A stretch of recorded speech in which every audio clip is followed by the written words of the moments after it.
Hi, hello, and welcome to another Iced Coffee Chronicles, where it is what it is, it ain't gonna be what it ain't gonna be. It's fine. It's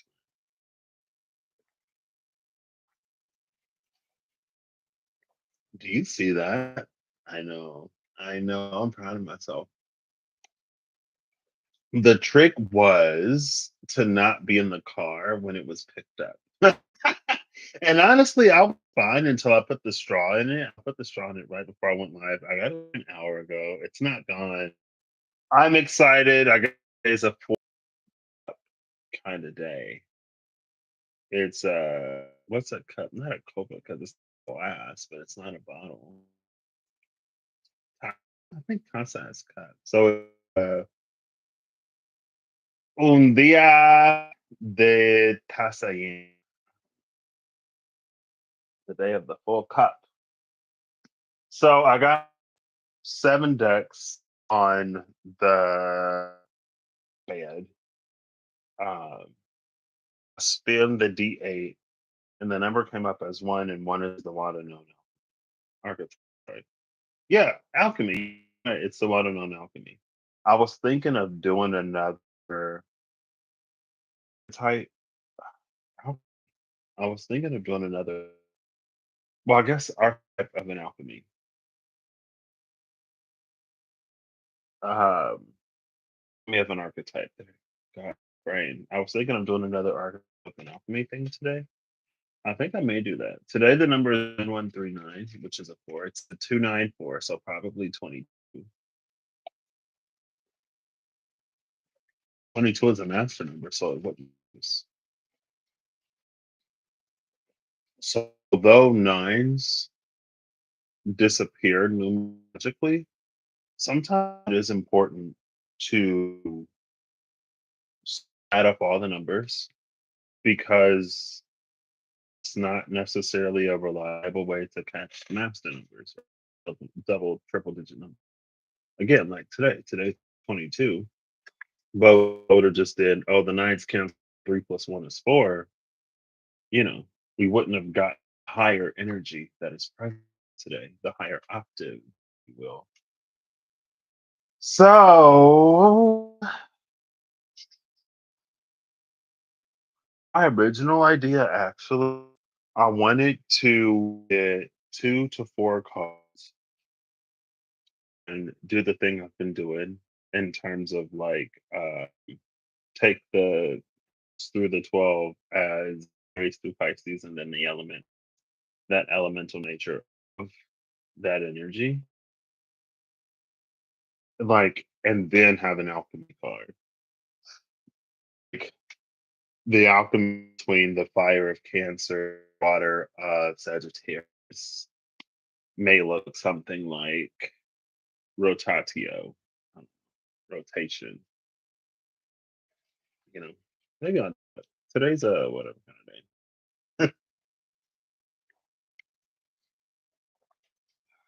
Oh, haha, lol. Today I felt like I have this thing, a surface. I have a surface, a flat surface. Well, as flat as can be surface. And usually I read with it like long ways. What is this? Horizontal. But today I placed it vertical because it just felt like it. And so it's interesting that rotatio, rotation, was the alchemy that came to mind. I also had an idea, like if I give this a really good spin and then I put it in the thing, then wherever it stops, I can show you what the number was. It was a 7 on the D10. 7D. If it's 7, that's the Sage of Souls, has the space of the King of Wands, which would be très interesting. Oop, okay, well, 3. It's actually 73. See the 3? There you go. 73. That would be souls. I'm assuming it's 77. Let's just see real quick. We'll put the pieces together. Just we venture, we explore. I feel like I haven't done. I've missed a few birthdays. Very special Libras. And all. Today is my cousin's birthday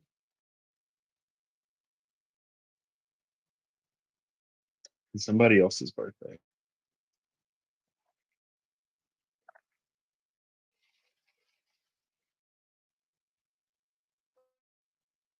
It's some birthday that I did. I don't think about because my mom just told me, "Oh, it's my grandmother's birthday today." My great grandmother. I didn't know her birthday was today. My mom just told me like, maybe. I'll put a timestamp in here from when I actually get started because it's gonna be a it's gonna be a slow start today. Today there's been quite a few days where I feel like I just wanted to like lay in bed all day. I got a later start today. Still not all day, but slowly coming to.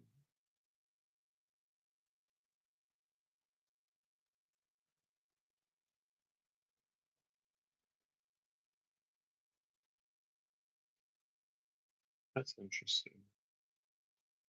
I feel like this year, I feel like this year has had some interesting dream revelations.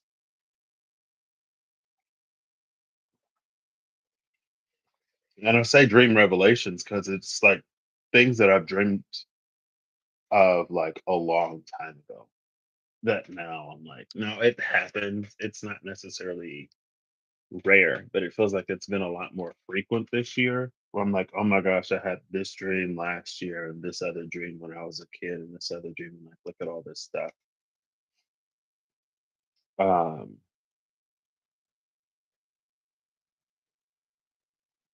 just are interesting synchronicities, dream sense.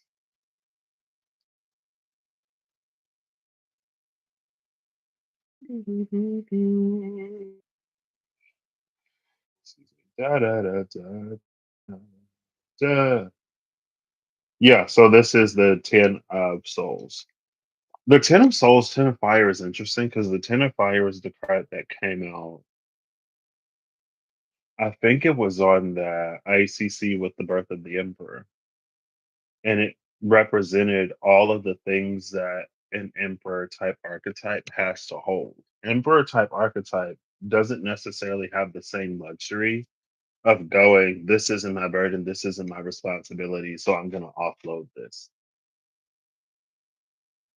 because he's the emperor. She's the emperor. They are the emperor, right? And it can be one of those, well, ultimately, it doesn't matter whose burden or responsibility it is, it has to be taken care of. Oof. This was warm when I first started drinking it. Got to get some movement in here. Cool things down. So she's giving conductive cooling. I think it's not convective because I think convection is when things like touch. Wait, no, maybe it is convective. Is it a convection oven or a conduction? Oh, conduction versus convection. Well, a conductor, like it passes through it, so I think it is convective actually.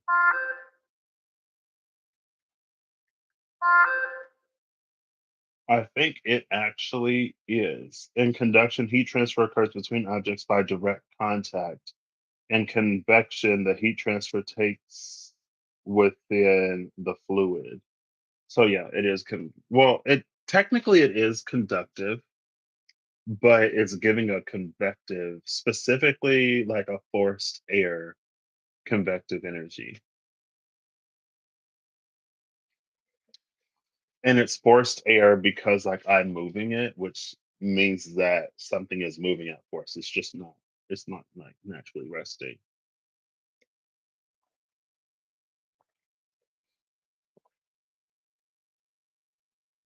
So I have to use the alchemy because that was the one. I mean, I don't have to do anything.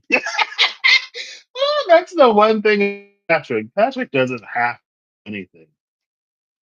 Remember, I was that annoying kid.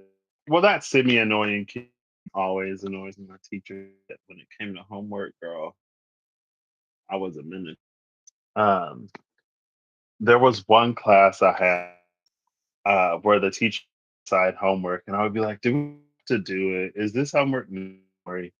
And then eventually, the teacher was like, "The only two things you have to do are pay taxes and die. Everything else is a choice." And I was like, "Okay, well, this ain't taxes." That's so interesting. I don't know. I feel like an interesting question was posed recently, and it caused me to think of. Well, the question was posed, and it caused me to question my idea or thoughts about a certain relationship. And I realized that I don't know what I think. I think there was a time where I did know, maybe where it was more cut and dry. I'm sure there was. And if I think about it, I know what I'm supposed to say, but I don't necessarily know where it is that I sit on it now.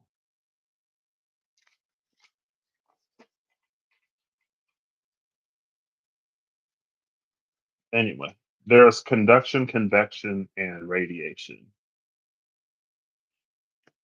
Now, what's interesting is, oh,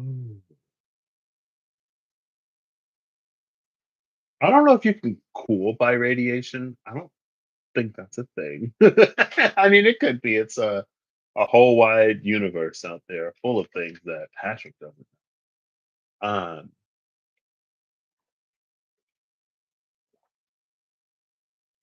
and it's almost like because when I was reading convection, it felt like so the King of Wands is again yesterday. The King of Wands came out and he was like heating the air around him.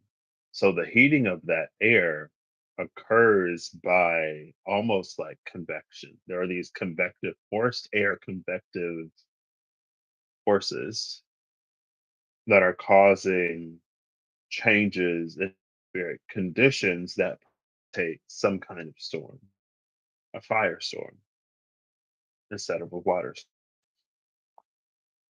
I was thinking more so like that energy of the King of Wands sort of like traveling through the ether. And that's why it's almost like it would be more radiation because radiation is when things just kind of sort of like travel through space, through the void of space, sort of. Girl, let's Google. It's been a hot minute, and then you get black bodies and all kinds of stuff. Here we go. Conduction versus convection versus radiation. Conduction refers, this is the AI overview, so we'll see. Conduction refers to heat transfer through direct contact between objects. Convection involves heat transfer through the movement of a fluid like air or water. And radiation is heat transfer through electromagnetic waves, meaning it can occur without a medium to travel through. Essentially, conduction needs physical touch, convection needs a moving fluid, and radiation does not need any material to transfer heat. What's in that, like, radiation doesn't need any material to transfer heat, but in reality, it feels like in reality it's more like convective force, but we can't perceive the fluid it travels through. I think it's radiation. Like, that's the energy, if there is an energy. That was the thought. Was like, it's convection, but it's like radiation, but that's just because we don't know what this medium is, right? Imagine a world where it exists and it's a void of space, right? But we have a concept of air. Imagine we don't, but we know about water. So if if heat is transferred through the water, we would go like, oh, that's friction. And if it transferred air, we would go, oh, that's right. But we know that air exists. So when heat transfers air, we call it convection because we are aware of that medium. And then of course you have universal water, the waters that flow in with and without of all of us. That would be a medium, right? Necessarily space. Just like if we are all organ located within different organs of a body, something travels through the blood, then blood would be that medium, right? Anyway, I don't know where we're going today. Anytime I talk science, it's like Sagittarius. I don't know why. Just, I mean, because when I was doing like all signs, when I was going through the zodiac, when it's Sagittarius, uh, Sagittarius bringing like the senses. I like my nose is starting. I guess I've been like blind all day today, literally. Just like in the bed, and you turn the light on. Maybe I won't timestamp this. I'll just say like symbol, no timestamp. This is it. This we're just gonna see what's up. That's the thing about ice. It just cover it, right? It doesn't.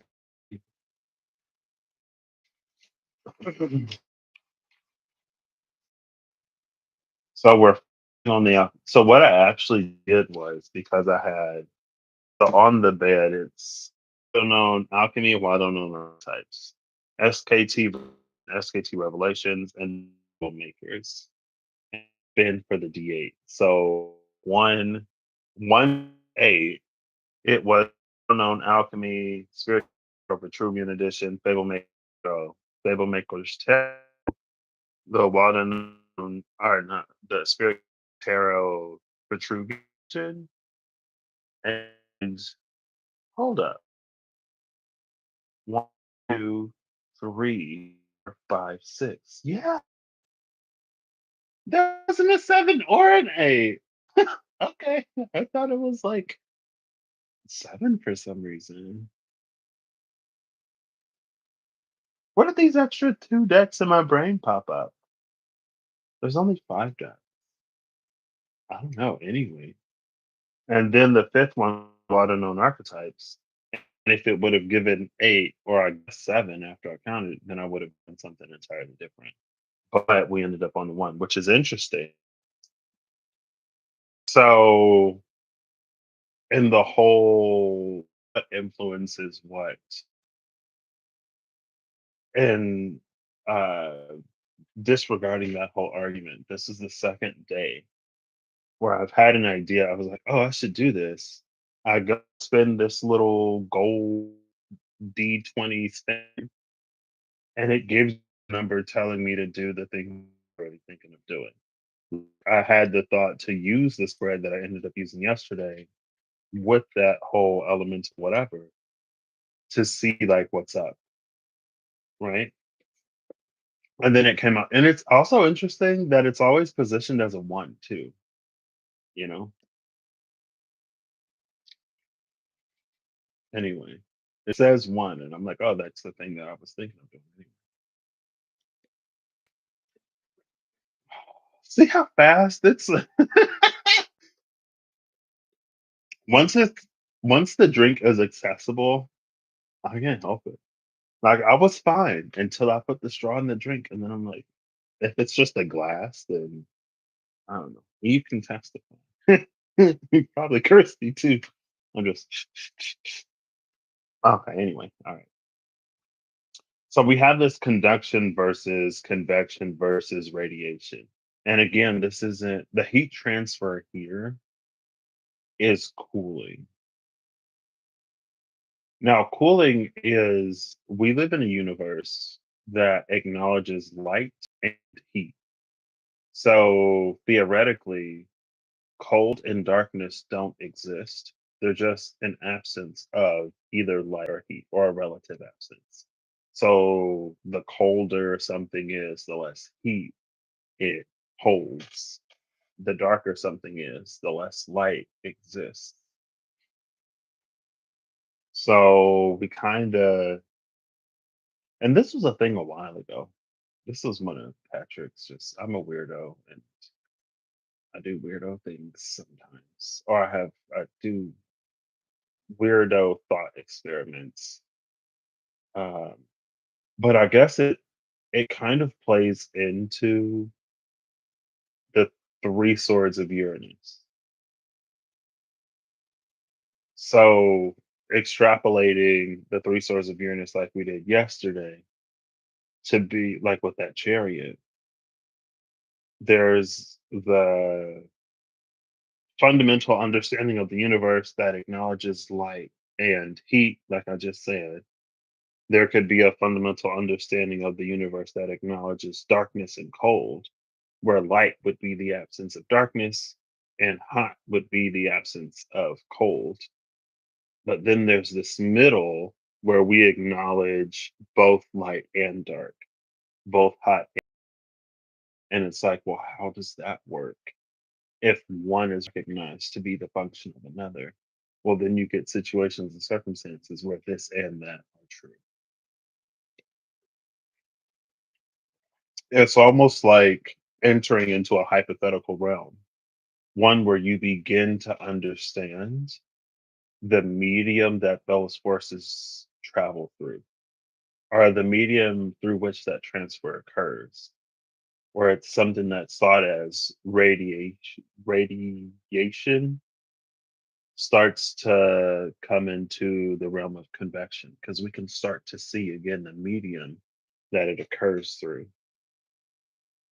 But then you could also abstract and theoretically like remove that medium to shift it back into the territory of radiation. We're between radiation and convection today. Even though because the ice is in the drink, it would technically be convection.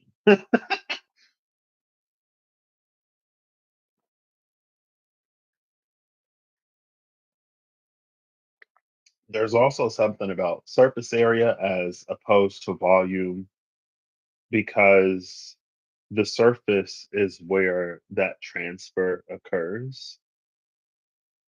But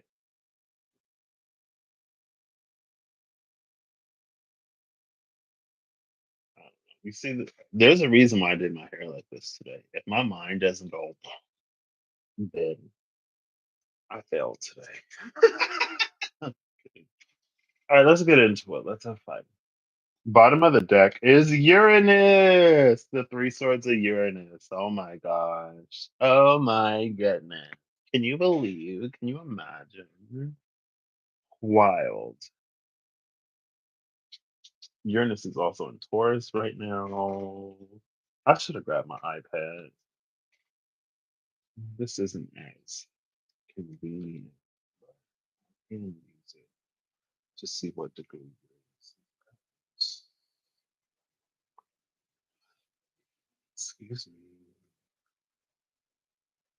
We got a waxing crescent moon is for oh that moon is almost Sagittarius.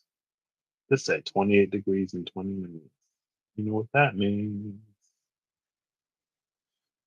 Ba, ba, ba, ba, ba, ba, ba, ba, ba, ba,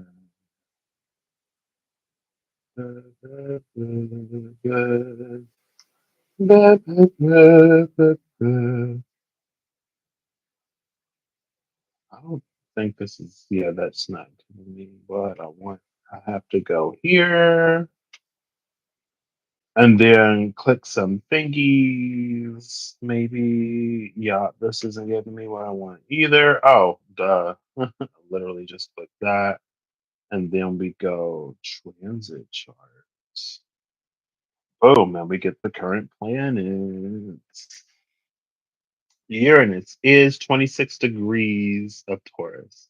Also, I was feeling kind of like Medusa vibes today because of, I don't know, the hair just made me think of Medusa. I was like, Algol specifically, which is Medusa, the head of Medusa. Lilith is 11 degrees and 1 minute. That 111 just caught my eye. And that is the astral body Lilith, I'm pretty sure. Or is that Black Moon Lilith? Um,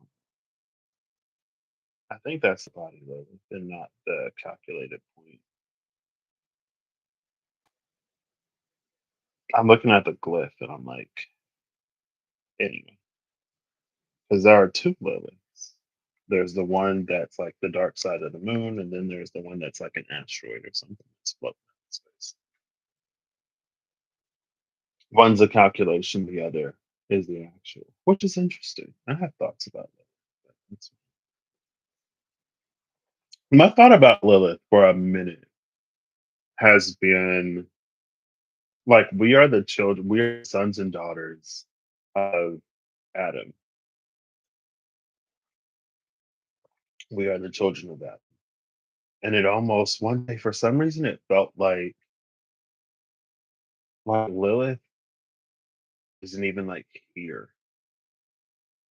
Like she's out wherever, like living her best life, doing her own thing. But she exists in the mind of Adam almost as like the shadow or the shade of this person that like he couldn't get over or whatever. And so even though she's like off minding her own business, doing her own thing, she like basically lives rent free in his mind where he's always like, oh well Lilith this and Lilith that. And it's like, but in reality, girl, Lilith ain't thought about you in a long time. She's moved on. And so, like, we had the calculated point, and then there's the actual astral body. And a lot of times we talk about the calculated point. It just, I don't know. One day, a while ago, it just she isn't even like really here. Like, but we've heard stories of great, great, great, great, great. The night till the end of time. Great grandpa Adam and all of what Lilith is doing and not doing. But this it's just fog of Uranus. What? Now we're talking about we got the smoke of Neptune, but the fog of Uranus, the fog is moving inward. Wait, Uranus, Neptune, Pluto. Yeah, the fog is moving inward. If it was at Neptune and now it's in Uranus, that means it's getting closer to Earth. Anyway, what am I gonna do today? I still haven't decided. I'm just like appreciating it. This video could be golden fog. There, I guess that's interesting. I got a picture. Let me see if I can find it. Um, there was this thing a while ago. It was either 2020 or 2021. I feel like it was 2020 just because it feels like so long ago. Uh, where there was a fog that was going to descend, and those who navigate out of the fog before it lifts would find themselves in a space of mastery. There will be a point in time where the fog lifts. Also, last night I was thinking about how uh, the Page of Wands, when I first did this way of reading elements or whatever, elements of the signs, and we had the water of Cancer with the earth of Virgo, and then the Page of Wands was the challenge between them, and it was like do something new when it comes to fate, and how even when we make choices and decisions, we kind of sort of get set on a certain track. And because we're set on a certain track, it allows for prophecy to be interpreted in a certain type of way. It makes our fate, it like lays out our fate in a certain way. Like if you know who a person is and you know, like if you have an intimate knowing of someone and you know what challenges they're going to come across, if you know them well enough, you can probably pretty accurately guess what they're going to do at each point in time. And it doesn't necessarily make you psychic. It's just that you know somebody and you know that this is going to happen. You know how they're going to react, and then they react exactly the way you thought they would react, utilizing their free will choice and decisions and their the whole way. But they're almost like fixed in their ways. You know what they're going to do. It doesn't mean that we can't defy fate or prophecy. 'Cause people all the time do the thing that no one expected them to do, that themselves didn't even know that they would do, right? And that's what the challenge of that page of wands essentially is, to do the thing that like you didn't think that you were going to do. Well, all the time we do things that I don't think we're going to do, but again, if somebody does this, they know that we would do it. Anyway, I was thinking about that like yesterday. Um, for some reason, what am I doing? Well, I have my phone. Oh yeah, the picture I'll show you because of the fog. The FOGs, the fog. Come on. Oh, this will be. I think it was last year. Was that December? It had to be December, but it feels like it was longer ago than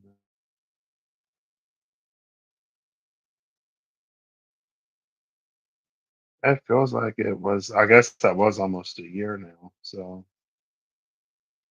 maybe it is accurate.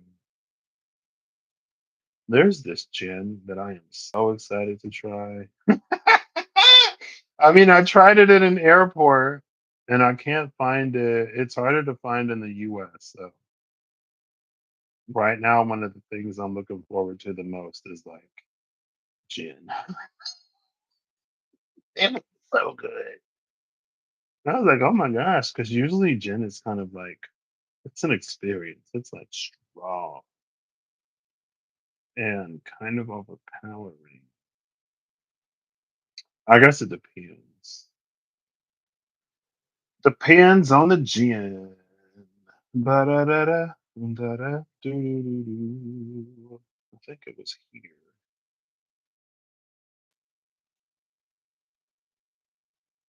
This feels like so long ago.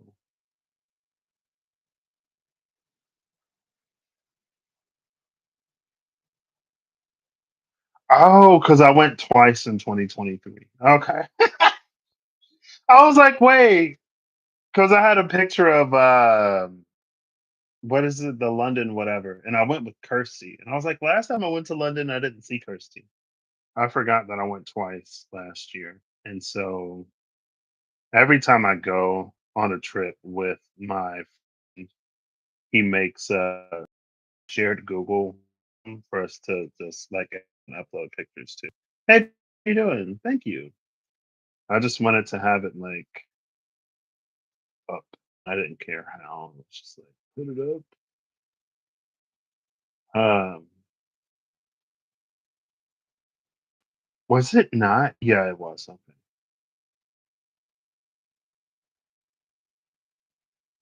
Yeah, because I went in December, and I think I went at the end of January, January and February.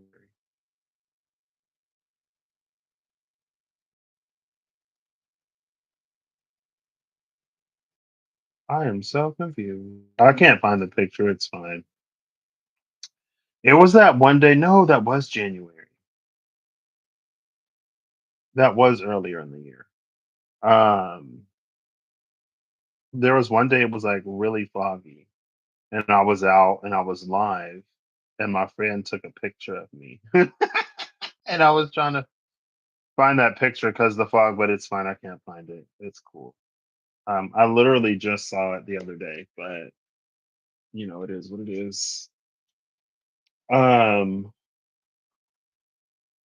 but yeah, it was like this thing is almost gone. It was those who navigate out of the fog before it lifts will find themselves in the space of mystery. Because there's something that they found within the fog that gave them an ability to navigate it.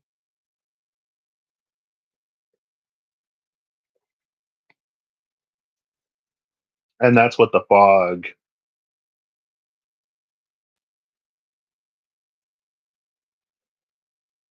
Oh, this is so delicate.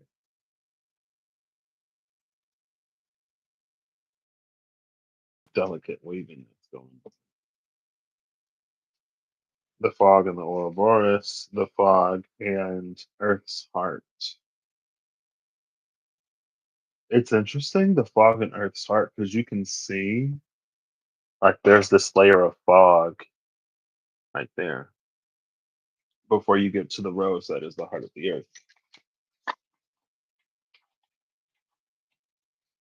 Well, I hope you enjoy your day today. No problem.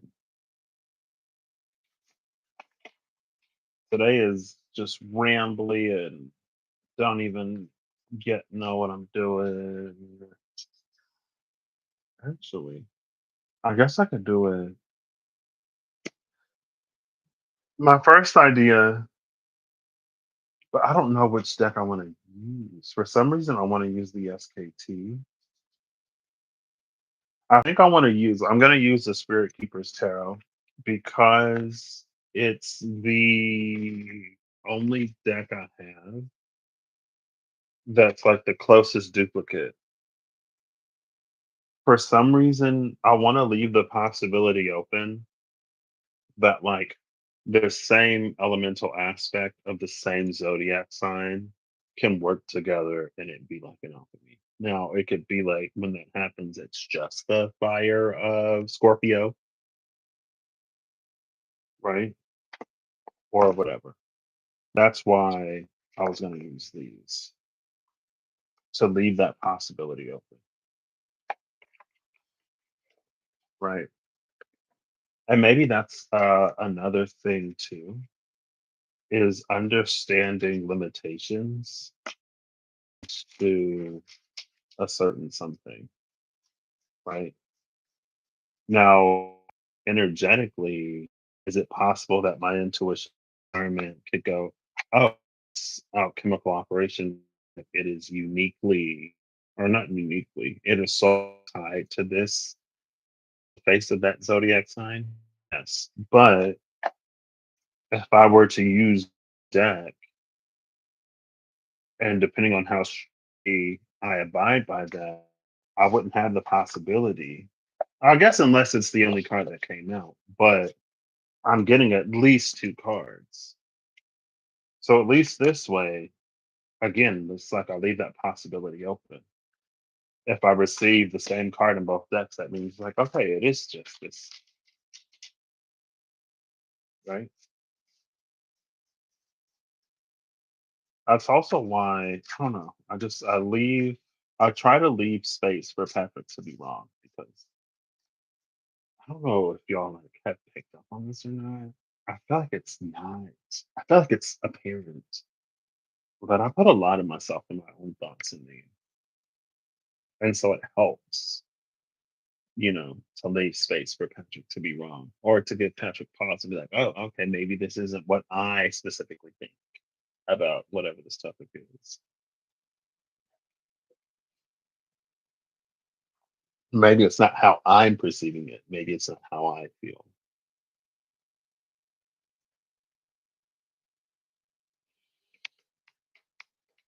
All right, I got the two decks shuffled. I'm gonna do it. I kind of want to just pull off the top.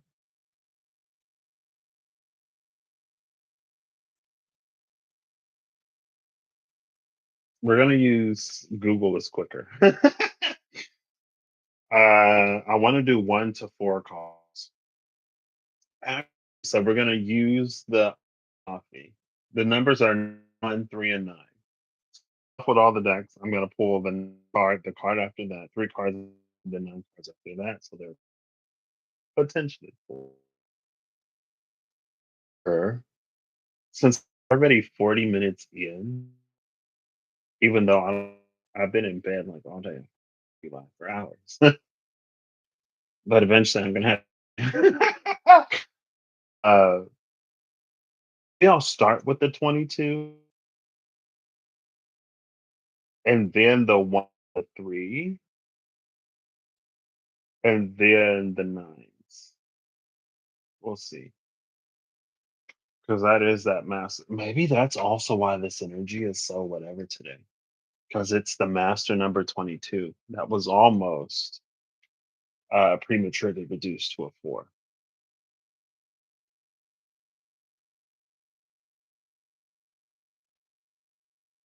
And I think that's what we're gonna do. And then I'm gonna ask, you know what? Since it's gonna take me some time, I'm just gonna spin this. So the D4, or should I do the D6?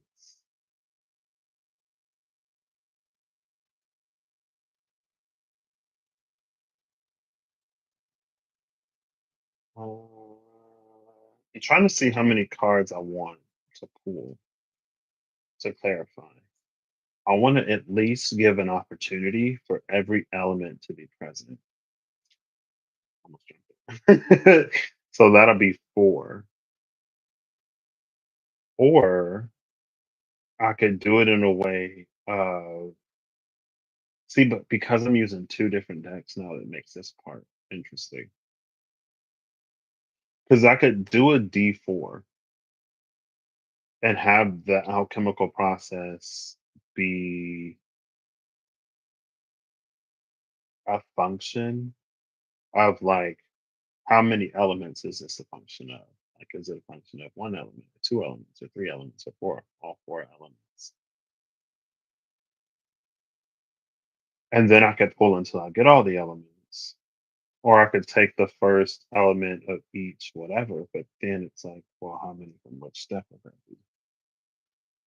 Now I'm like, oh gosh, I don't do this. I could just shuffle and let the cards fall out, but I want for there to be a system.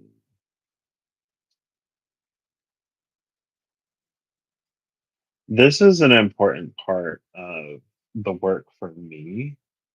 Since I'm so largely inconsistent, sometimes I like to lay out the ground rules for spirit to abide by because I have that power. To make the rules of the game known, partially sometimes because I forget 1 second into it, but again, also partially so like again, everyone's on the same page. Especially since I'm so largely like inconsistent from one to the other. Like I've done psychic fairs before, and every reading was different. I would literally go from one person to another person to another person to another, and the style would be different every time.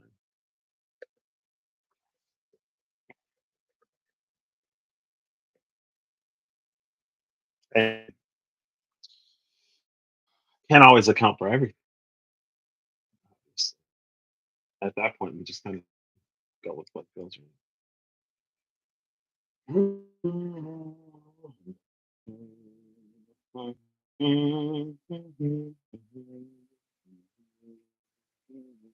I could do the 20-second card. That's how we're gonna start. That's how we're gonna start. I've pre-shuffled all of these. We're gonna go for the 20-second card from each, and then after that, we'll save that for whenever we get there.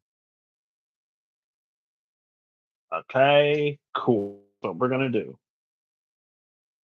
I said I was gonna do this. I don't think it's just under skip it and it's okay. Cool. So I kind of to because I have a feeling like I'm gonna pull from the bottom, and I don't want to go back.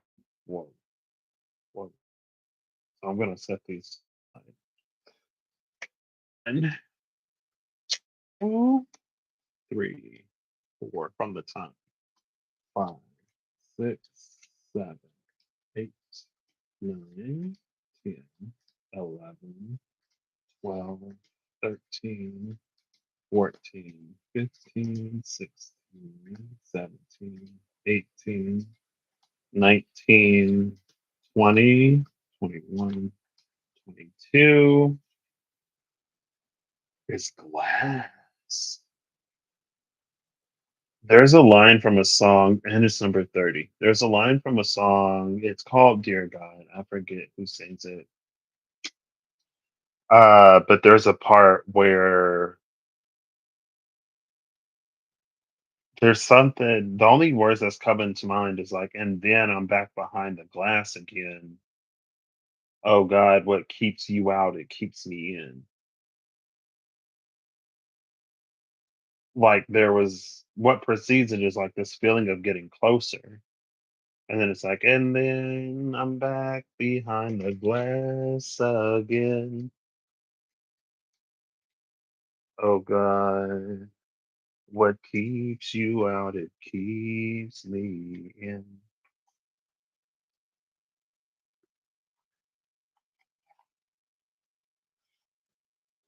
Glass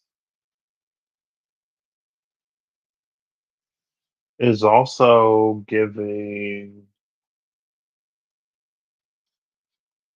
depending on the state of the glass, it is more or less apparent. So, getting back into the convection versus radiation, if it's a dirty glass or if there's something on the glass, you'll know that it's glass. So that like tends it back towards convection. But which is interesting because I just saw a video recap of a movie with an invisible creature that follows somebody. And she had friends, but they couldn't see the creature, so someone throws a sheet on the creature so now everyone can see it because it has a sheet over it. It's not invisible. Now, if it turned the sheet invisible because it was like a contact invisibility, then that would have been much helpful either. But that wasn't the case.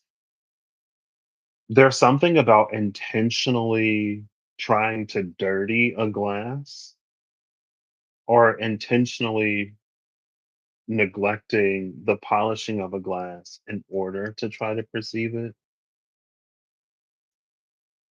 It's like I don't know how helpful that is. Um, but if it's like that clear glass that you don't even know is there, then it like tends more towards the radiation. Um, the thing about radiation is it doesn't need a medium. So regardless of if we observe a medium or not, regardless if it looks like it's convection, if the truth of it is radiation, then that means even in the absence of the water or the air, this is a process that would still occur in you. And it feels like that's also important to know or understand. Now, it is affected by the that it travels through. But again, even in the absence of that, that would still occur. This is something that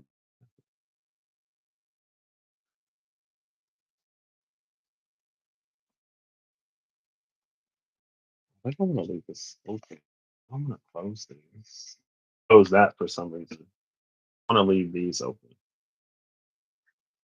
Now over here, this doesn't necessarily matter as much because if the same signs come out, the same energy signs, the night of the night of one came out yesterday, I think, and before. It was the Knights and the Ten of Pentacles, and that same reading where the Page of Pentacles was a challenge, and it was like the Knight of Wands was passionate about that Ten of Pentacles energy, about something that may not even come to fruition for generations, or may not reach its peak for generations. And I didn't think about it until earlier today, but we saw the Knight of Wands on the other side of the Mother of Swords. It was the Son of Wands, and that Son of Wands was a Knight 2.0. On the lunar eclipse side, and that was for solar eclipse. On the lunar eclipse side of things, it was all this air, it was all this thought. But when it came to the solar eclipse, it had basically become something that precedes even thought. There's something before even the thought of something. Before something enters the mind to even be considered mental, that's where the energy is moving. And again, I completely forgot about that Son of Wands until like earlier today. I just randomly thought about it. But here's this Knight of Wands energy again. Embers of the Salamander.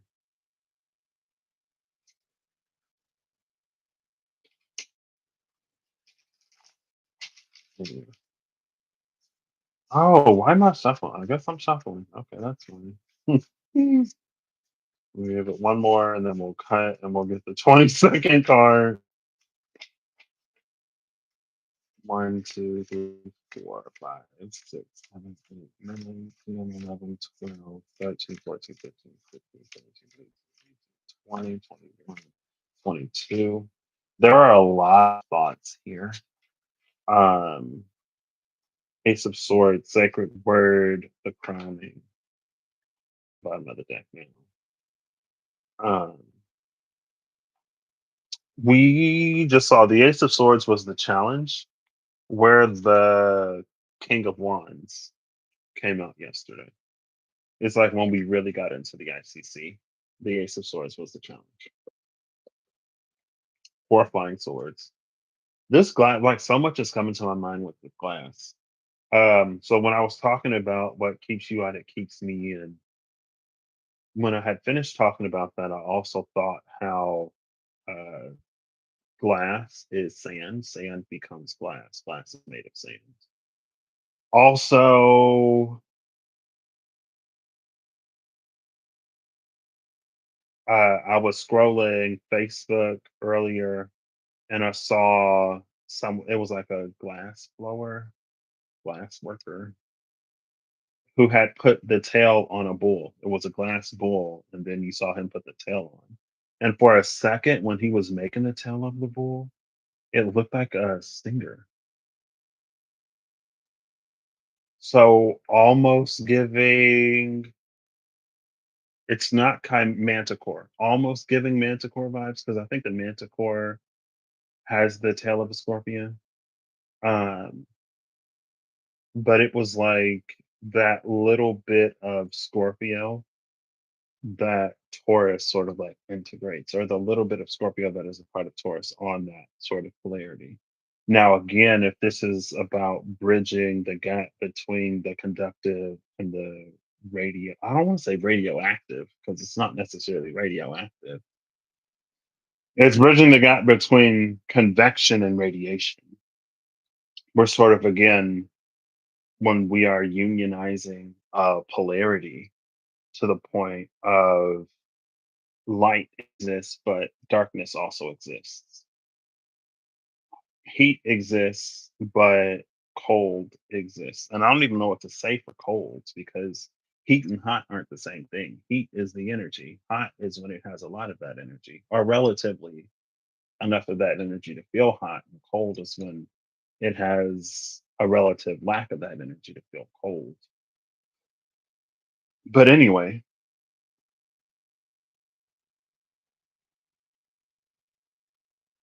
and we were talking about the swords of Uranus. This Ace of Swords,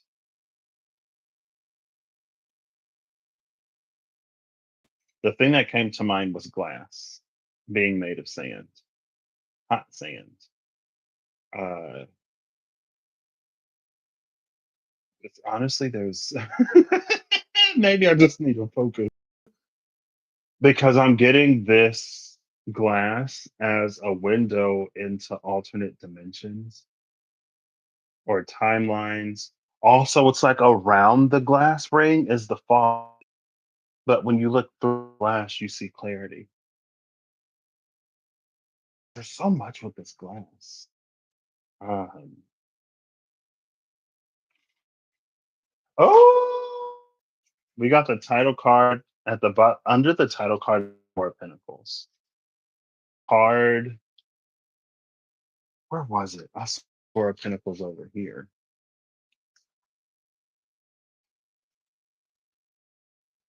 Was it the first card?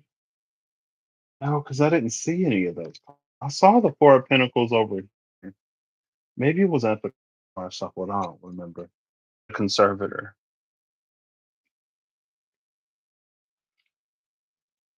Title card is at the bottom of the deck. I'm gonna shuffle it just like I did one. Maybe it was at the title card and the Magician. As above, below, were all four elements sort of like present, but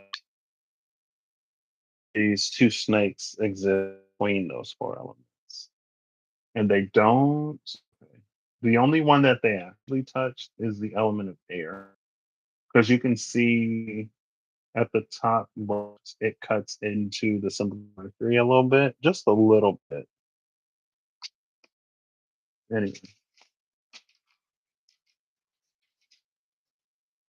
glass could be anything.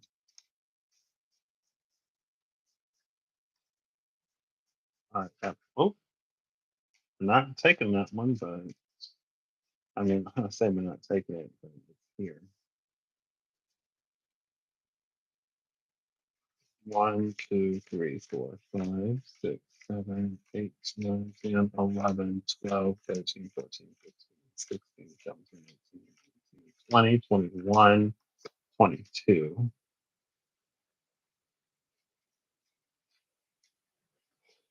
Bottom of the deck is the Kindred. The card that came out over here is the Kindred. Oh, it's Mercury in Cancer. I didn't even catch that. Mercury, the only one that was touched by that snake. Under the Kindred is the Three of Swords. So we see the air and the water of Gemini.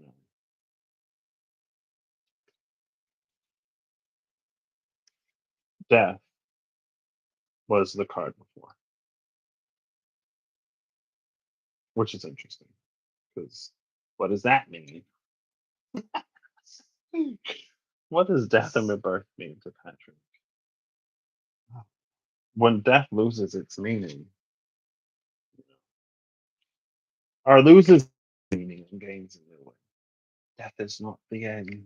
It is merely another beginning.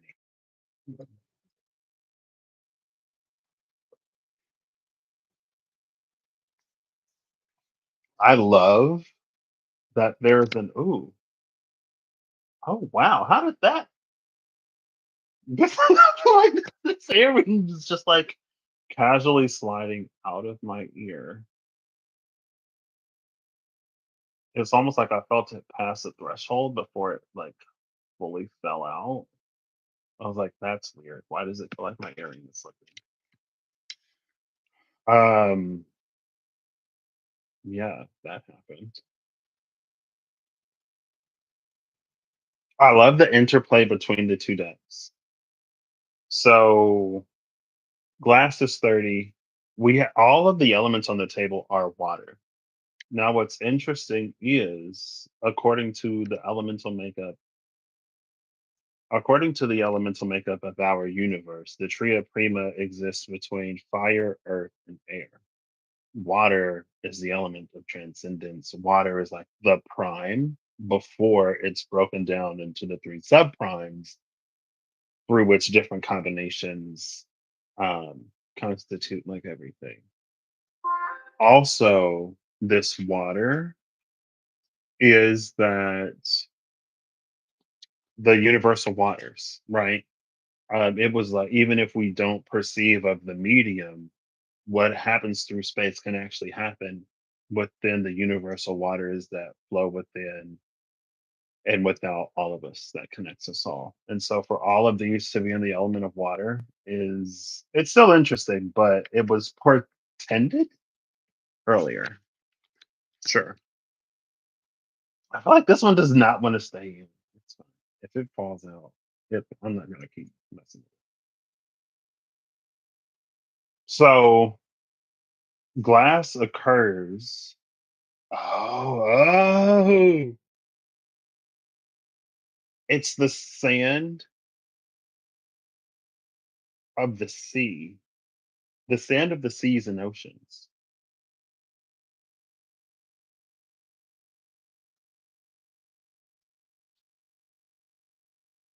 Well, yeah, it's almost like sand from as deep as we can. It's like the deeper the sand that is used to make the glass, the further into something, the clearer the image of this transdimensional interplanar whatever.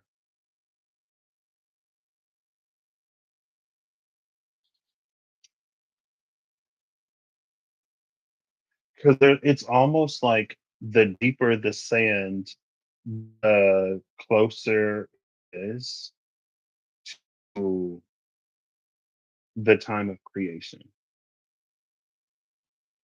right? It's almost like when the world was created, the waters and the sand were created. And since then, there have been plants that have died. However, sand comes to it's giving like pulverized, calcified remains of whoever, whatever.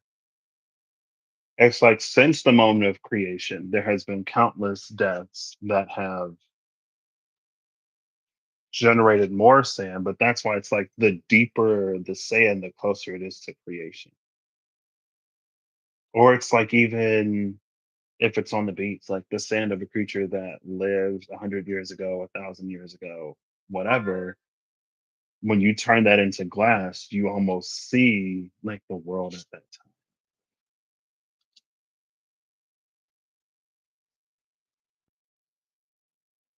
So the card that fell out was the Four of Cups, which is the water of Cancer. The water of Cancer behind the Reaper is the Hermit. Behind the Hermit is the Eight of Pentacles. Sun in Virgo and Virgo.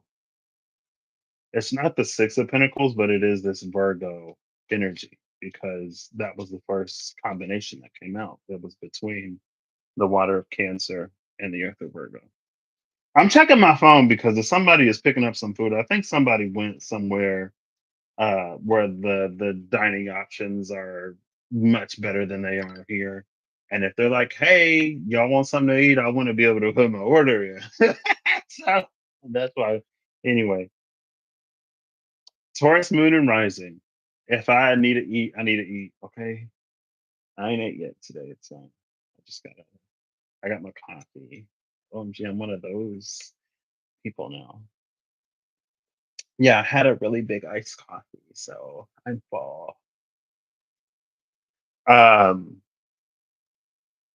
but it was between the water of Cancer and the Earth of Virgo, and then it was the Page of Wands, and it was the Ten of Pentacles and the Knight of Wands.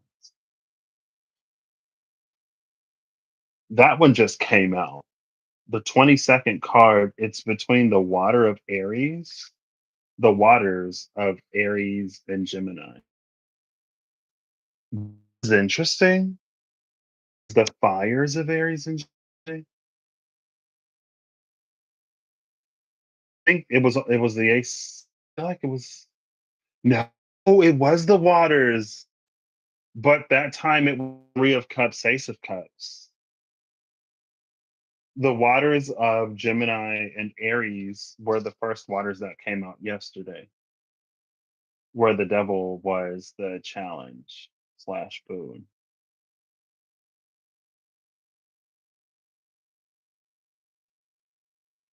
My brain just like crashed out.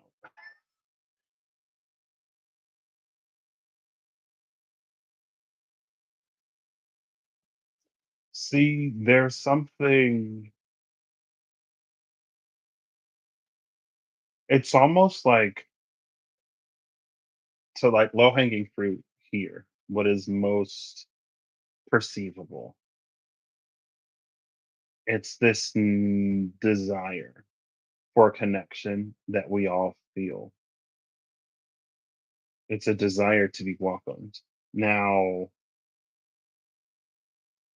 it's almost like the truth of what it is that we desire, there's some kind of truth that lies there. Maybe in terms of like our tribe or whatever. But because it wasn't found when the devil was the challenge, it caused someone to want to change the self to try to find that in their immediate surroundings or vicinity, which led to them thinking like, oh, if I want to fit in with this certain type of person, if I want to hold this certain position, then there's a certain way that I have to be because this is what I've observed. These are like the behaviors and the traits and what is known about those people. So if I want to ingratiate myself with those people, then either I can take on those traits, or if I find myself in this position now, this is how I have to be because that's how the people who are this or whatever are.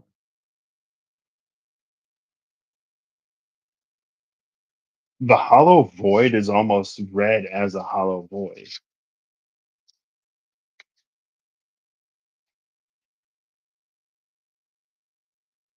It's like in this desire, in this feeling, it's the thing that's not present. It's like it's what you seek that speaks the loudest. A lot of times when we can't find it, we compromise. The thing that we can't find, the thing that we don't see, the part of ourselves that continues to yearn, even if we do find ourselves in a certain position, there's some kind of truth there.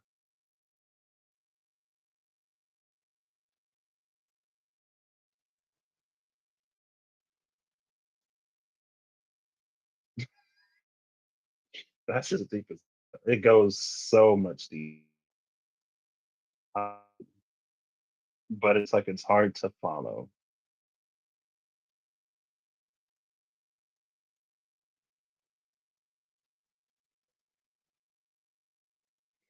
No, again, closer to the surface, if we embrace those things that we don't find in others rather than casting them aside for a compromise of at least some kind of harmony.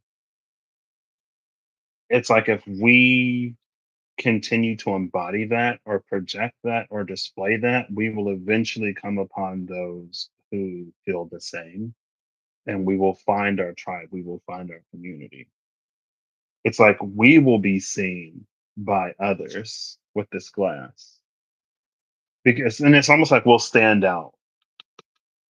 But if we are being someone else, we would basically be invisible, lost in the fog,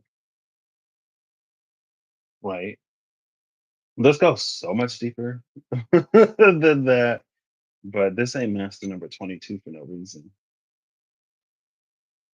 Because it almost gets to a point where there's the more surface level things like wanting to belong, but then there's a part of this that might relate to like gifts, or it's like a truth of who we are, a truth of our essence, that there is something that we so honestly and earnestly desire.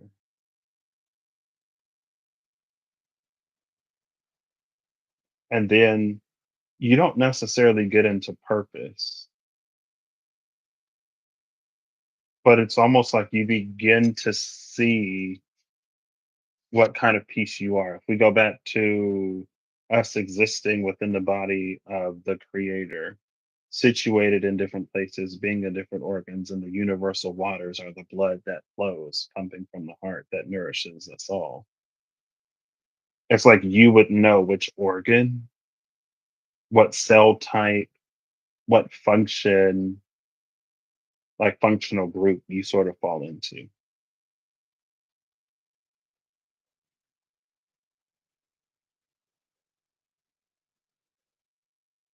Like the truth of the void.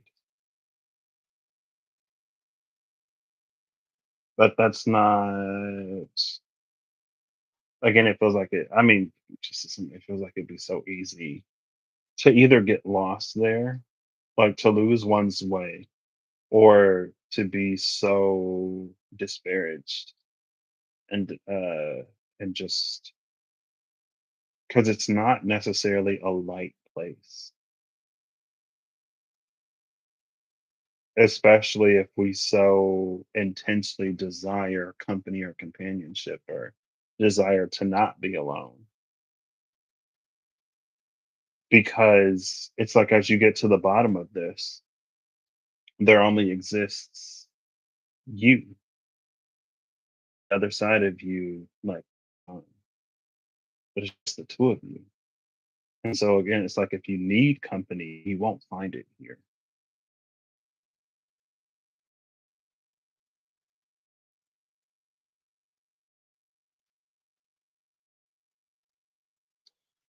Let's read the book, shall we? 30 is also Hangman, so I guess it's appropriate. Transparency, focus, and glass transmits a sacred exchange between the alchemists and their work. Through the glass vessel, the alchemist sees their work, and the work sees the alchemist. What was once clouded and confusion becomes focused. What was once veiled becomes obvious. You currently seeing the world. What is your perspective? The glass card can be thought of as the gift of true perception. With it, you naturally focus on what is most central in life. All else fails into the periphery. The next right action becomes clear. Glass is fragile by nature and requires regular cleaning. So find daily practices that align your vision to what is true. It's easy to slip into an old mold of seeing, particularly someone else's. So hold steady to your new alchemical lenses. Their power is mighty. That's what the book said on glass.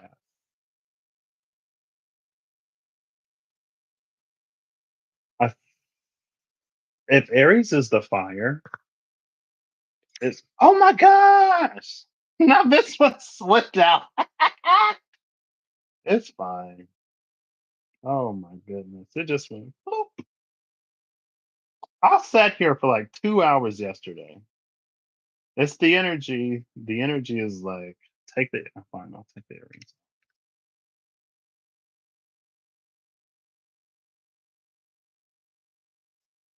I kind of sort of I didn't feel it until it was like coming out. Oh my goodness.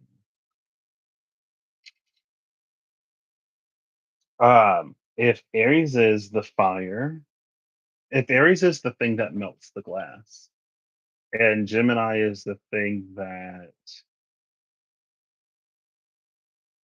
molds it or helps shape it,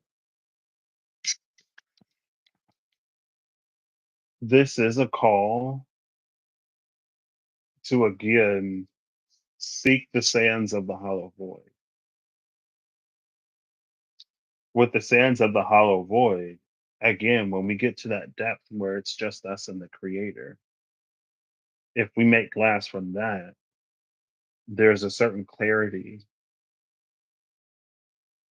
It's almost an ability to see the world through the eyes of the creator. And when you see the world through the eyes of the creator, just like what comes to mind is to almost see things as little stars that make up a constellation.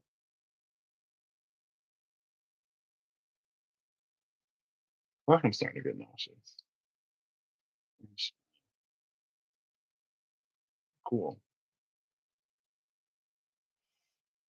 So what I'm gonna do is there's a reason why I did this. I'm gonna take the fourth card to break this down.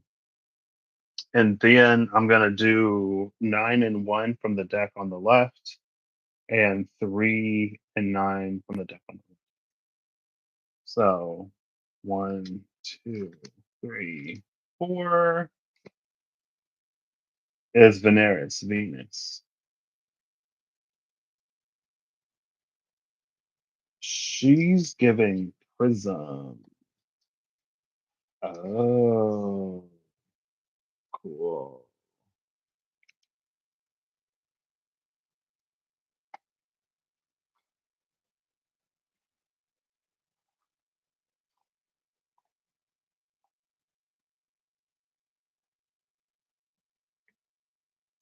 See, this is why I did it the tall way today, because I can push these all the way up here, but then I can make push this here. It's like when you hold this glass up to the light, how it like breaks the spectrum of visible light down into its pieces. Did I look at the bottom of the deck earlier? Oh, it's wise salt, Sal Sapiente. Cool. Number 28. Venus is number. Oh, the four was the number four. Oh my god. It's interesting that Venus is the number because the Emperor is the archon. Four for four. Love it. Love it. I guess. So I guess I'm starting out again. One, two, three. One, two, three, four, five, six, seven, eight, nine. The Lovers has made a move to replace the Ace of Swords. Mystery Covenant.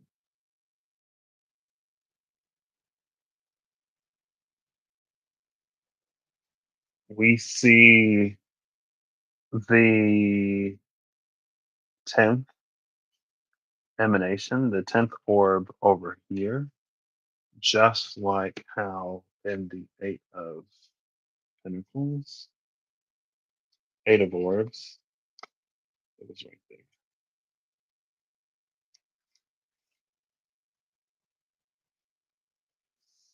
Major Arcana. I should have done nine and then three. I don't know why I did three and then nine, but I guess I'll do it the same. So one, two, three, four, five, six, seven, eight, nine. The new bottom over here is the ebony shield,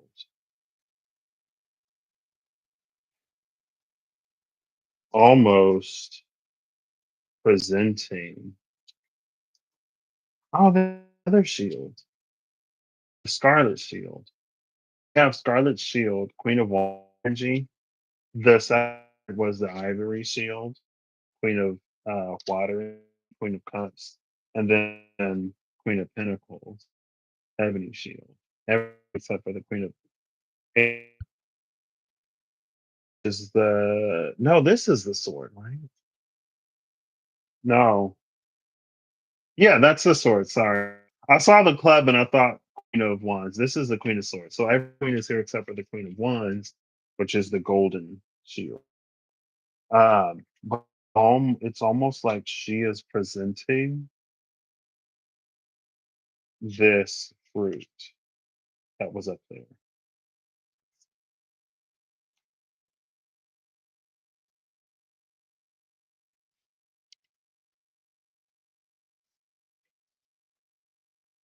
So we have, excuse me, interestingly enough, Six of Cups, which is the water of Virgo.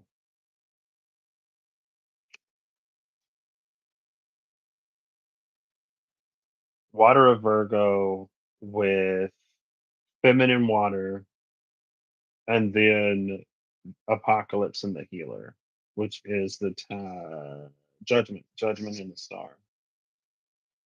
Which is interesting because Judgment and the Star were the two cards that came out with the King of Wands that one day. Judgment, the Star, the Memory Keeper, and the Ivory Shield. See, it's the Memory Keeper too.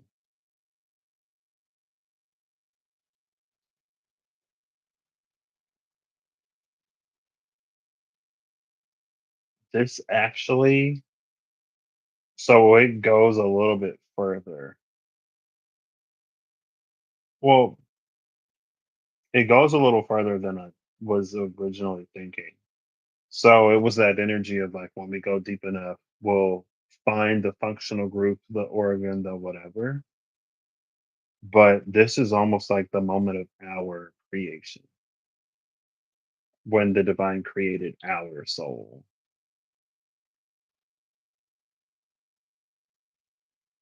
because of the memory keeper and the ivory shield, this feminine water, the one that can only reveal as much as is wise to say. The ivory shield, specifically in this deck, is my BTFU STFU queen, and she comes out almost like whenever we're seeking things that are not either seeking things that we're not ready a revelation for, like we're seeking information we are not prepared to receive. We don't have the capacity. Or if there is a joint venture, so like if I'm reading for somebody and it's something that's not for me to know because it is so incredibly sacred to someone else, then she'll come out and that's my cue to like, I need to back off because whatever lies beyond this point is between you and the divine, which again sort of validates this hollow void. But it's almost like instead of a hollow void, it's the hallowed void because again, it's that place where only you and the divine exist. And I guess if you think about it, that place would more than likely be when your soul was created. Like what other time would there have been where it was just you and the divine? I guess that's relative. Anyway, um,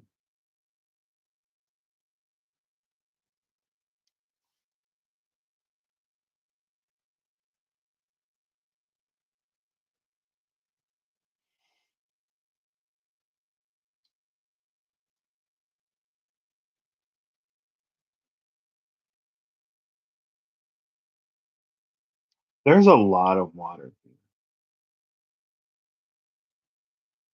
This is almost all water.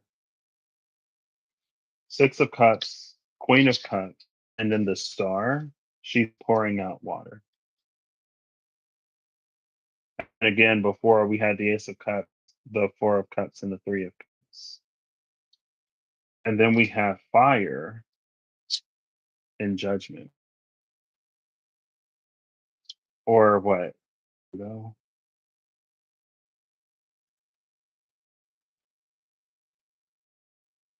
Is this literally Pluto in Aquarius? Judgment and the healer? Judgment. Um,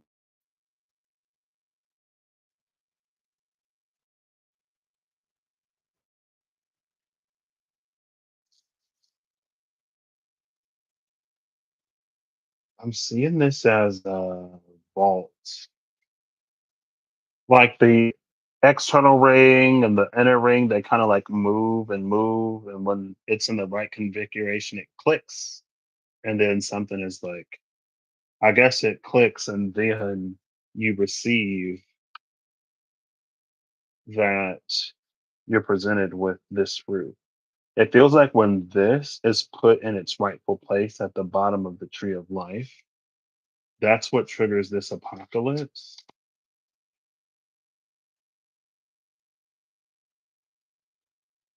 And you can see it's like the all these like light starts like coming out everywhere.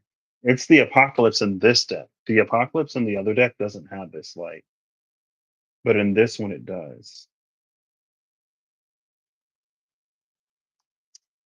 And then after that is the healer. After it all sort of like clicks into place.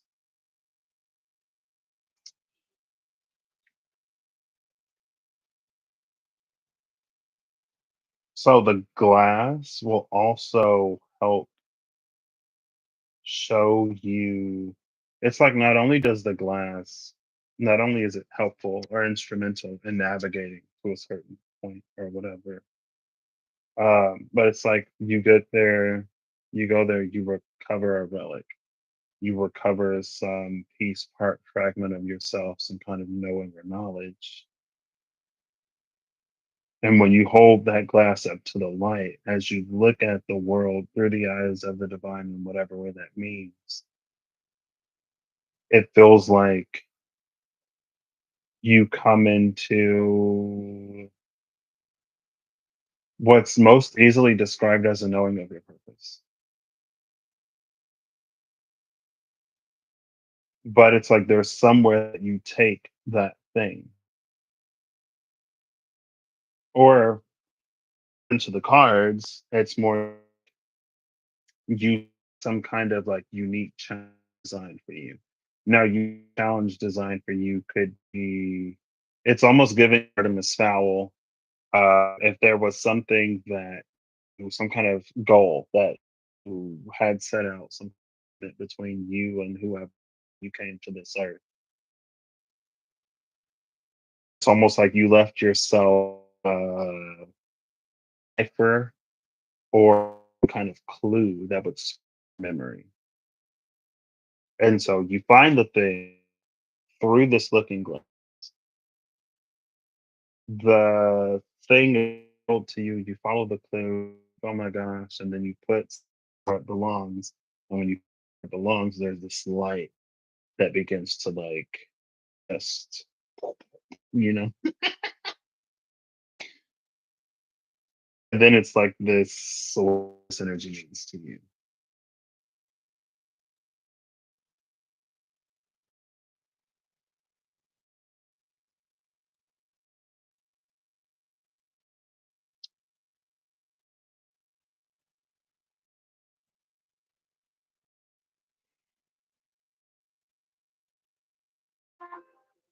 So she's giving thousand petals. Um, she's giving thousand lotus of the crown. And I started watching this new show. Uh, there is someone whose grandmother is spiritual medium, whatever. She was like, oh my gosh, she wanted to fit in. Yeah, her grandma was this like incredibly powerful. I assume we assume for the sake of her grandmother was this powerful spiritual, yeah, like a priestess, and she was born with a reserve, a reservoir of spiritual energy. And her grandma taught her like to basically access that energy. You would your lower stomach and then like that energy out of your crown. This energy is shooting out of you. It protects you from sickness, disease, and kind of entities, energies that you don't want. Of. And it was a she did. Well, she was a child, so her grandma made it on her way to school so that she would be protected. But the other kids teased her for it, and because the other kids teased her, which is like this energy,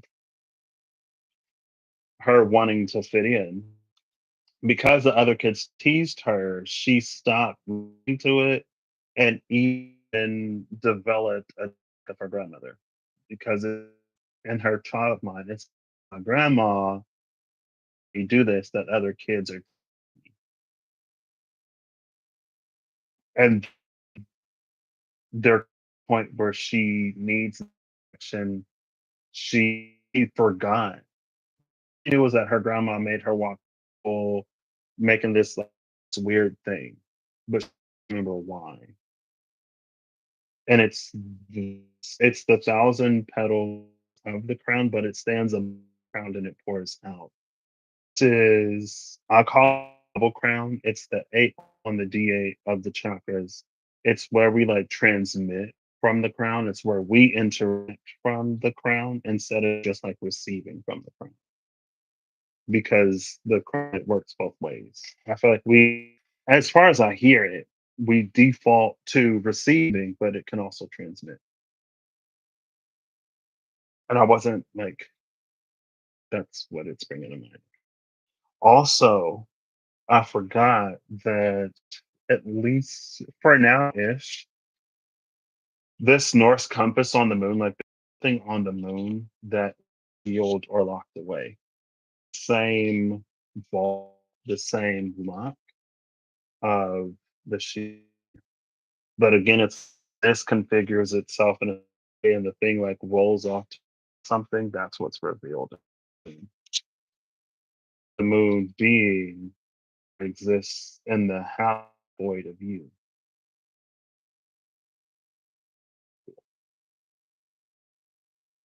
I was like, yeah, it's the story. That's that Ace of Cups, Three of Cups, wanting to fit in. But which is like the grotesque, the Five of Cups in this deck. We sacrifice the thing that connects us to the most, that which is most symbolic of our divinity, to fit in because it separates us from others. So that's the story of it.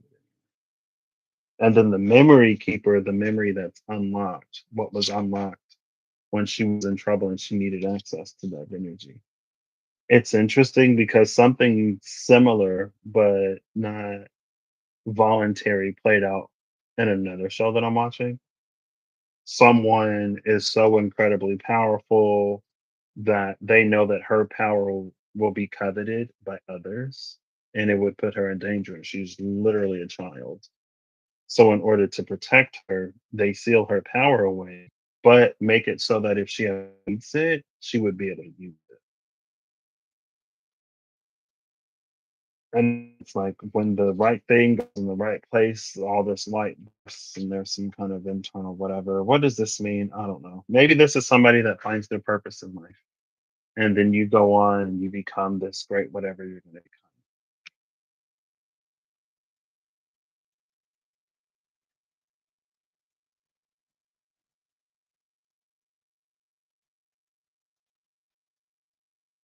And that's the alchemy of this glass.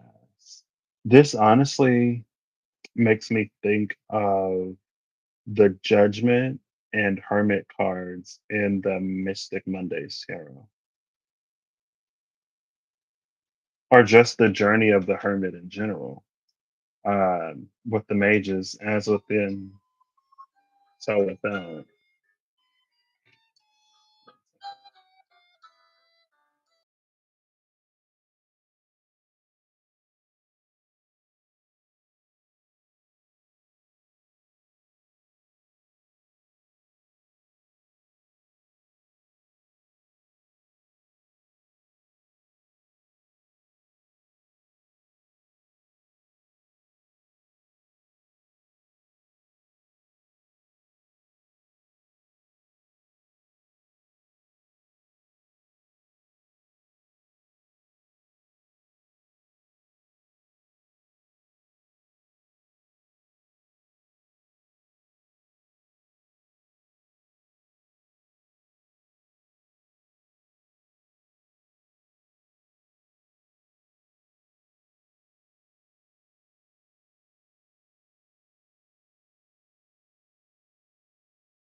All right, I'm back. It was my grandma. Uh, there was one point she's like, it was literal silence, and I'm like, all right. And you try to rush me off the phone. You ain't talking about nothing. I ain't got nothing to talk about. It's fine. That's pretty much it. Yeah, I feel like that's pretty much it. The alchemy of glass is interesting though, because there is nothing inherently revealing about the alchemy of glass. Alchemy of glass is very similar to that of a mirror, where you may not necessarily get more out of it than you put into it, depending on where you get the sand for the glass and how it is blown. It can tend to all kinds of distortion. The double hermit of the that double hermit energy. So as within, so without. And it feels like there are at least two types or classes of boundaries, barriers, borders. It's like if we go within, we immediately encounter one, but it's this like to go so far within that we reemerge in the without. And that's the one, that's the space where we basically are at the threshold, the glass that keeps the creator out, but it keeps us in. Like that's where this is. And I think sometimes, again, like we do light hermit work and we go immediately inside. And depending on what it is that we want or what we're trying to do, we exert a whole bunch of effort to try to influence the outside. But it's almost like if you go so far within that you find a suggestion box on the door, like there's a door between you and the divine. When you go so far within, and next to that door is a little suggestion box, and you can put suggestions into the suggestion box. The divine takes it in, puts it into consideration, and then there is a reordering of the universe that may or may not honor your request. Now, when we saw the wild unknown archetypes, that essentially walked through the door rather than just using the suggestion box. But what's interesting about that one was it was the empty room. So imagine you do your hermit journey, you find a suggestion box, you're putting in suggestions. Maybe you encounter some kind of frustration because all the suggestions that you're making aren't happening. And so one day you muster up the courage or the irritation to open up that door because you're going to make demands only to discover that it's empty. And then it's the whole like, oh my gosh, this is why none of my requests were being, no one's even in that room. What do I believe? Has it all been a whatever, whatever?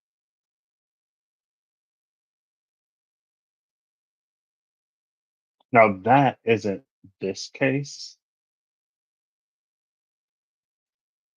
but again, it has something to do with the clarity of the glass, how far we venture, the thing that we discover, it finding its right place, us getting a certain perception or perspective. Maybe this glass, if you charge the glass up with the light of the sun and then you take it into the empty room, it can illuminate, or you just use it as a glass into the empty room and you can see that the empty room isn't empty. More often than not, vastly more often than not, when the empty room comes out for me in the wild unknown alchemy, it's like rarely empty. It's just a matter of whether or not we can perceive of what's in there. So again, maybe that tends to like radiation shifting to convection, where we begin to see the medium, where we begin to see that the empty room isn't empty, to recognize the truth that the room is both empty and not. Sometimes it's empty, sometimes it's not empty, sometimes it depends. That sort of tends back to the silver that came out in that same reading, eternally shining in second place, the limitations of control, the degrees of creative liberty.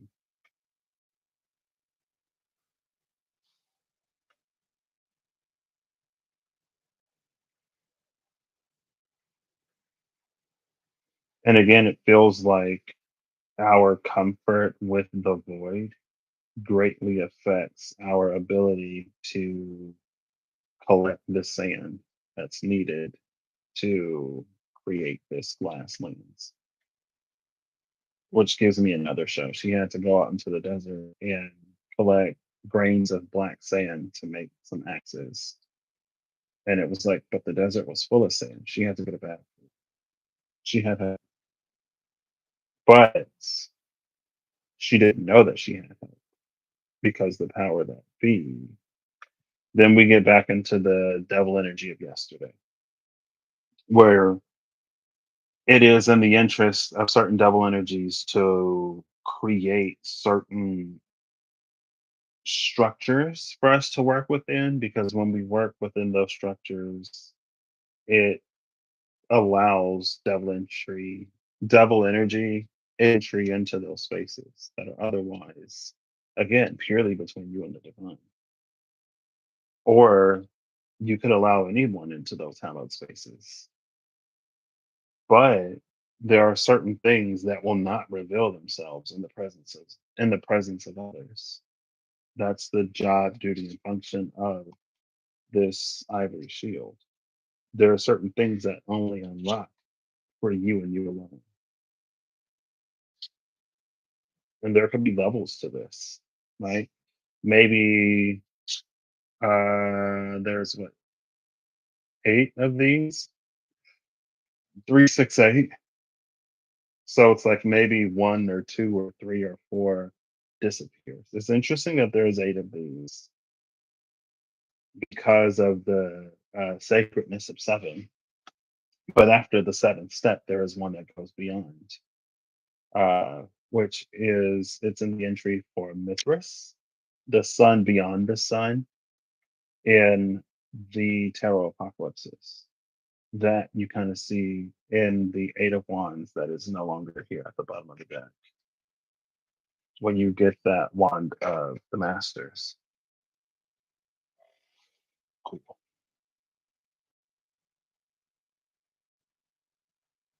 And again, it's all water, which is interesting because the sword of water was the sword that we keep. The sword of water became the dancing sword yesterday. After water was the first element that led us astray. It is through our desire for connection that we betray ourselves for the sake of company. But when we can be true to ourselves to the point that all of this, whatever's, then whatever. Right, that's it. I'm done. My brain is like, we have successfully reached the conclusion that I feel like we were seeking. What does this mean? I don't. It feels like I honestly feel like I'm in a position to where I don't desire to be anyone's intuition or discernment because nobody asked me. But I also feel like it is because of that one thread, and I guess it's interesting how it like all lines up. The dream I had where like, somebody put a hit out on my friend, and I was like, no, not. It was not the time to be messing with me in dreams. Like it never is, but especially being, it was so effortlessly easy to just be like boom, boom, boom, boom, boom. No, for a hot second, it kind of sort of still is. But then they're like, "What are you doing? You're ruining it." I feel like it's important for us all to reach our own conclusions. And that is that, fuck. Oh, that is freaky. You probably get okay, so you can see it like so you see how the ring light is like here in my glasses. If I look into my webcam, it's like there's no glare, it's just the light. So in my glasses, it looks like there are just these like two pools of like pure light, just like I don't know. Anyway, that's so I'll take a picture. This is so weird and kind of cool. That's so weird. Let's see.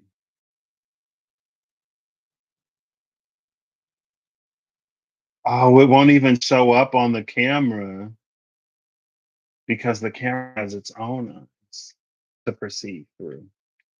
Camera doesn't perceive things through my eyes, so I can't even show you what I see. But again, it's like I see the ring light. It looks like two people's of light just like staring through my glasses. Anyway, uh, and I know Reem did a live video a minute ago about like trickster spirits and stuff like that.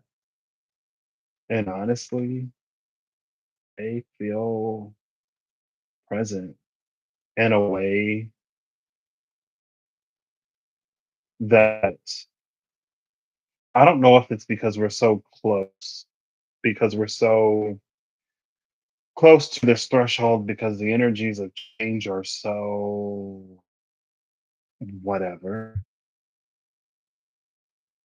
that it's not only is our intuition and discernment important, it's also like important for us to be honest with ourselves and our motivations and for us to be aware, not only aware of the things that we desire, but the reason that we desire.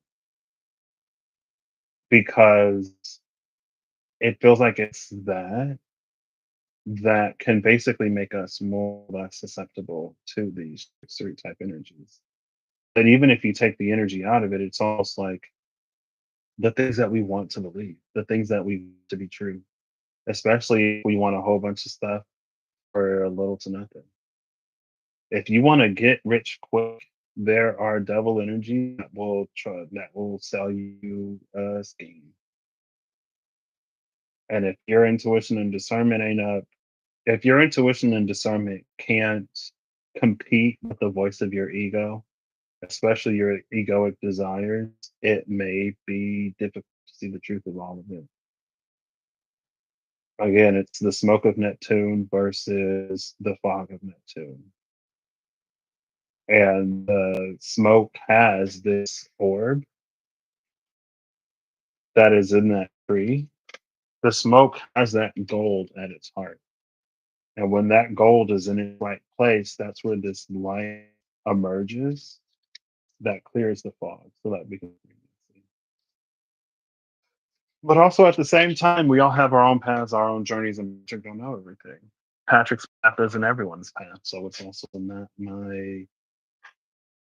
it's not my job, the role to get super specific.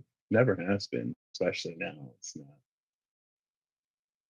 It just I don't know. At the same time, it feels like it's so easy to fall for certain things because the state of the world is what it is, and because we want what we want, we're more susceptible to lies because we want to buy into it. So we're more susceptible to what's easy, more susceptible to whatever that, if we really think about it, ultimately doesn't change anything. Just because it's rebranded or repackaged doesn't mean it's new. And I think that's the thing too. Sometimes um, there are many things that we come to realize aren't necessarily what they were advertised to be, right? And so maybe, or there's a lot of connotation behind certain words, um, especially within the spiritual community. And if all we do is change the name, but don't change how we access the energy, a rose by any other name is still a rose. So it doesn't matter if you call it something else, it's going to carry the same toxicity or the same whatever, because the energetic vibration is the same. It's calling it something, how to tap into a different vibration. Yeah. But again, one of those things. If we want to rebrand devil energy and call it cutesy and demure, not that you- if we wanted to rebrand energy and call it cutesy and demure to the point where everyone would be cutesy and demure, if the heart of that frequency is still devil energy, it doesn't matter what you call it. It's still going to be devil energy. And we're gonna be like, oh my gosh, I thought it was cutesy. I thought it was mindful. I thought it was demure. And it's like, no, girl, that's just Gen Z devil energy. The devil was a certain type of energy in the 1950s, 40s, 30s, 20s, and then in the 70s, 90s, it took on a certain, and now in the tens and 2000s and the 20s, happened to the truth of the frequency. And again, a rose by any other name, still a rose, still has thorns, still smells like boo, boo hoo, you know?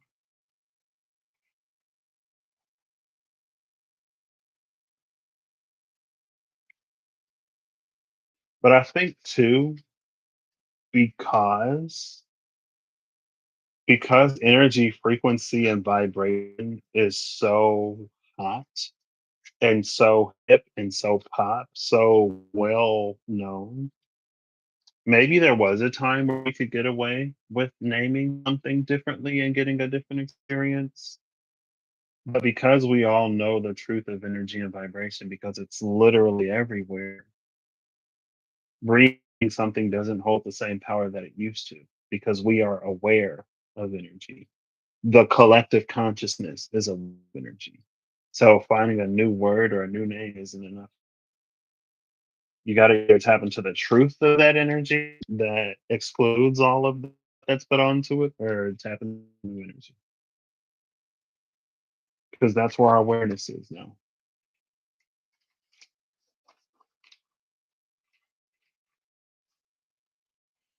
Anyway, sublimatio, sublimation. It goes directly from solid to gas, no liquid.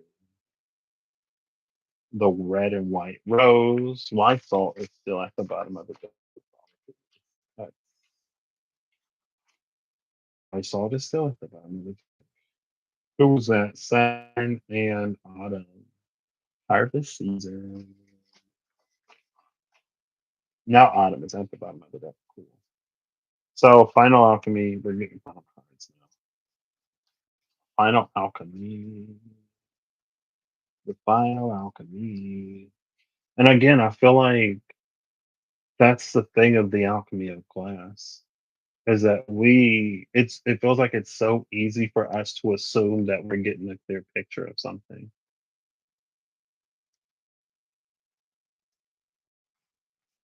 And I'm included, girl. I'm not in the energies that come up, obviously.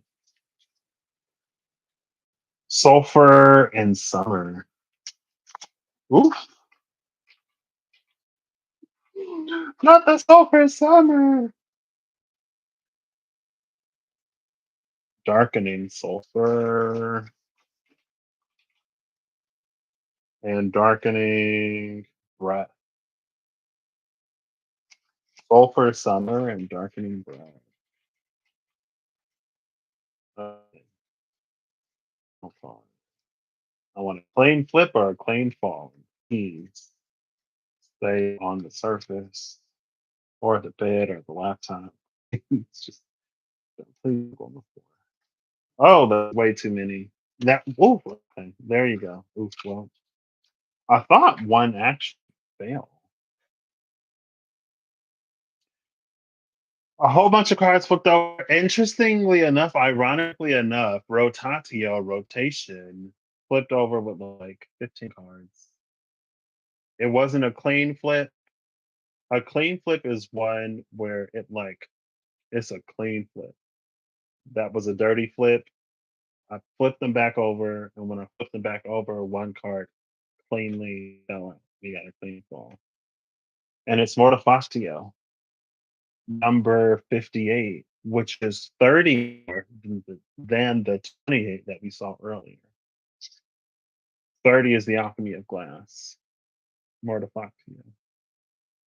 On the deck is the Void, number 42. I wonder if she knew what she was doing when she made 42 the Void, didn't she? Oh, Ether, the Void, Mortification. I feel like that almost speaks to uh, the depth because it was back when we had to reach a certain oceanic depth to sands of creation. The sands that were created, not the sands that emerged from countless life and death cycles since creation. So it's almost like this mortification speaks to all of the death that we have to get through while we're getting to that hallowed void. Hallow had an area of effect of I think like 60 square feet or something like that. And that's closer to the heart of the void. So between the surface, the entrance to the depths, and the heart of the depths, there's only so much that is truly uh, those sands within the realm of the sands of creation. The hallowed void only extends so much. The rest of that is just darkness. And again, you may find pockets of hallowed energy here and there, almost like base camps. Or if you want to ascend a mountain, there's like a base camp every so many feet. These hallowed pockets are like base camps as you descend every so many. I'll read mortification. Why not? Number 50, 60. Sorry. No. Yeah, 68. So this is actually 40 because we saw 28 earlier. Oh, yes. Sal Sapiente. Why salt? Duh. How can I forget? It was at the bottom of the deck. Right. 68. Mortified.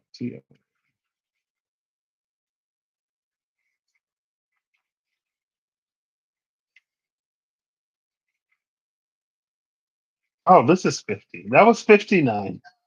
I'm like, hold up. I'm confused.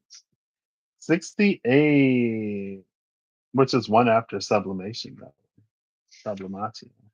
Is it one before rotation, rotatio?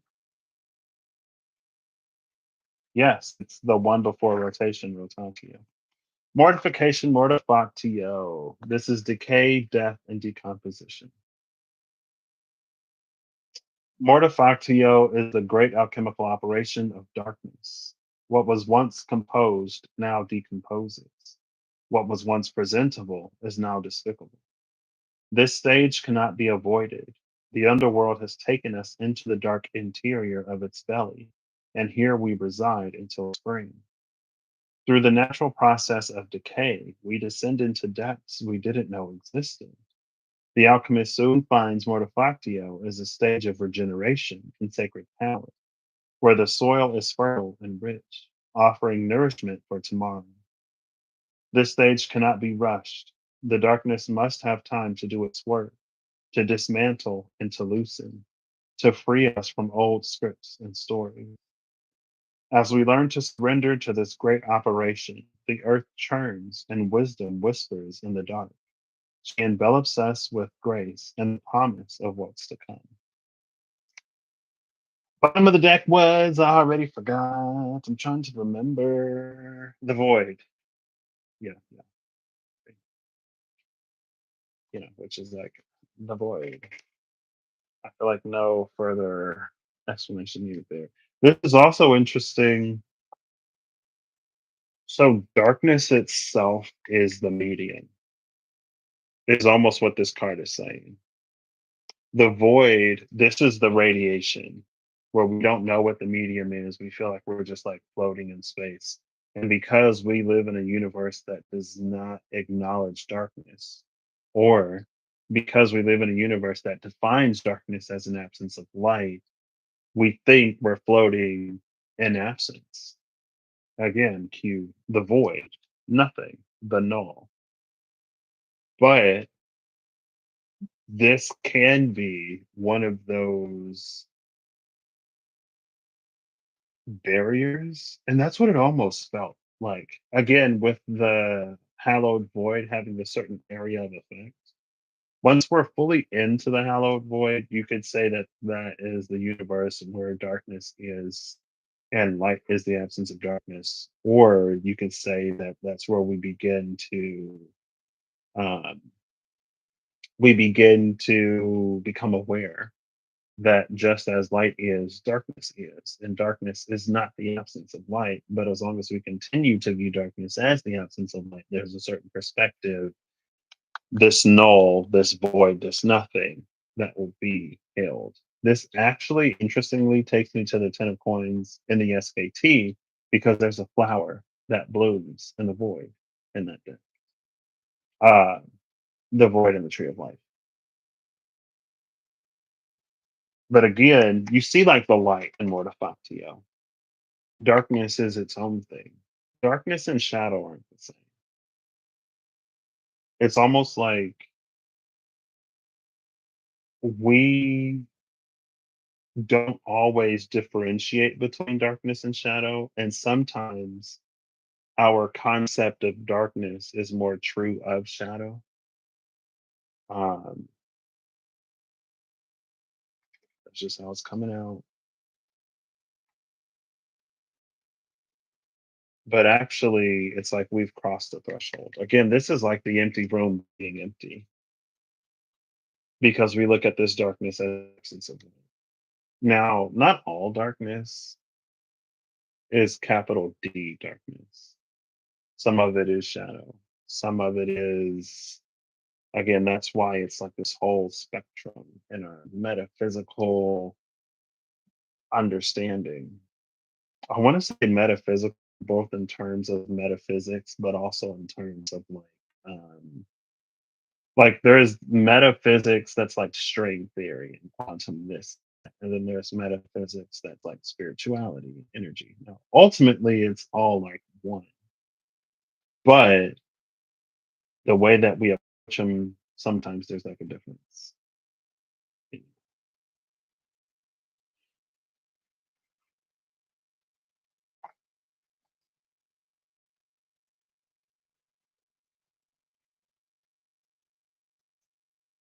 I'm like trying to keep the cards in, but get the top of the box off. There we go. All right. Next, we'll put away the Trubian edition of the Spirit Keeper's Tomb. We have the Blind Seer of World Order. I love that the Blind Seer is here. The Blind Seer, she sees into that darkness. She sees the void as darkness. She can see in the empty room.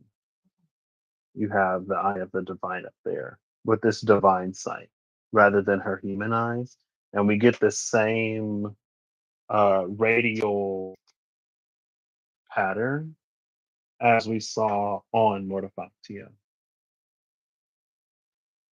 again, which is vision in that space. It's not the null, it's not the void, it's darkness.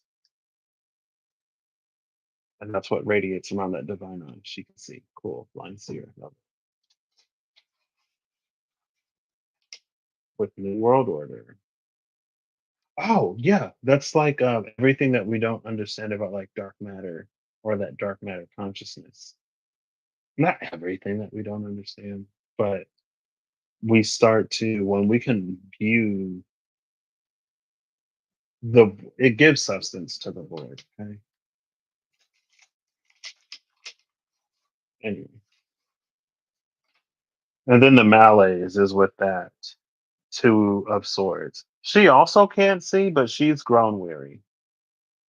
She's like life weary. Again, that was the thing about when we go into the hollow void, all of the things that we have to face and that loneliness and isolation. Maybe before we make that breakthrough to let it go. And if we can't handle it at whatever point or stage of life that we're in, maybe it's better that we don't try. There's nothing wrong with us being where we are, you know. Ooh, but then we get the warrior in the chariot. Okay, cool. Master of the mystic light. And then the chariot of Osiris. Cool. All right, final five from the SKT. The truth. Final card, please. Oh, we got a clean flip and it cannot face down. Bottom of the deck is the Gardener, Saturn and Taurus, which is interesting. So the Seven of Pentacles in the Fable Makers animated tarot is where we strike gold. We're doing our Seven of Pentacles thing. We're healing, we're growing, we're cultivating, we're tending to the things that are for us to tend into, and then we find gold, black gold in the backyard. You know, we strike gold.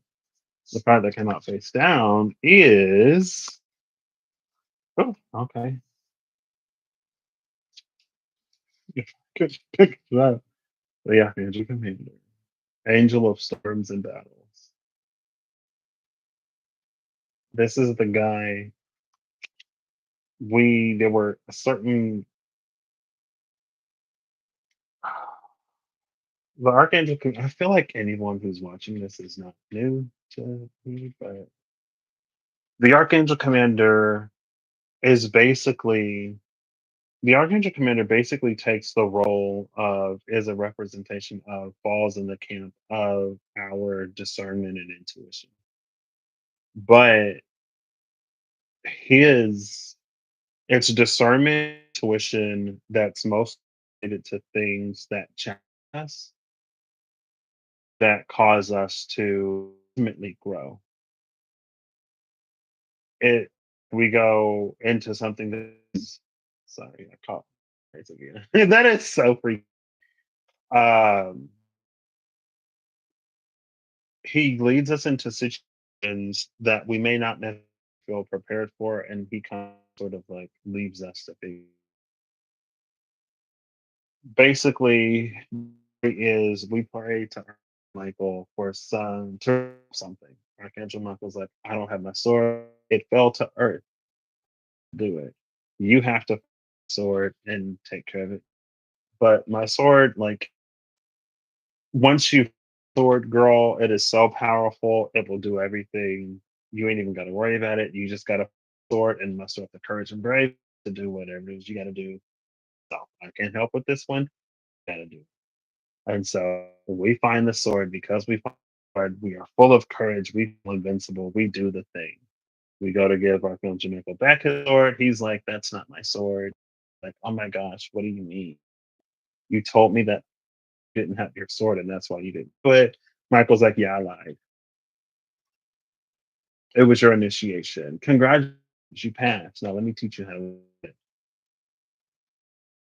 It was for your highest good." Maybe it's not a lie though. Maybe because there are certain things that we have to face ourselves. There are certain things that can be handled and addressed. There are certain things that can't. This is almost like the first ripple in the disruption of a prophecy because usually we defer to something or someone else. They take care of it. So we stay on the same steady path, aren't right?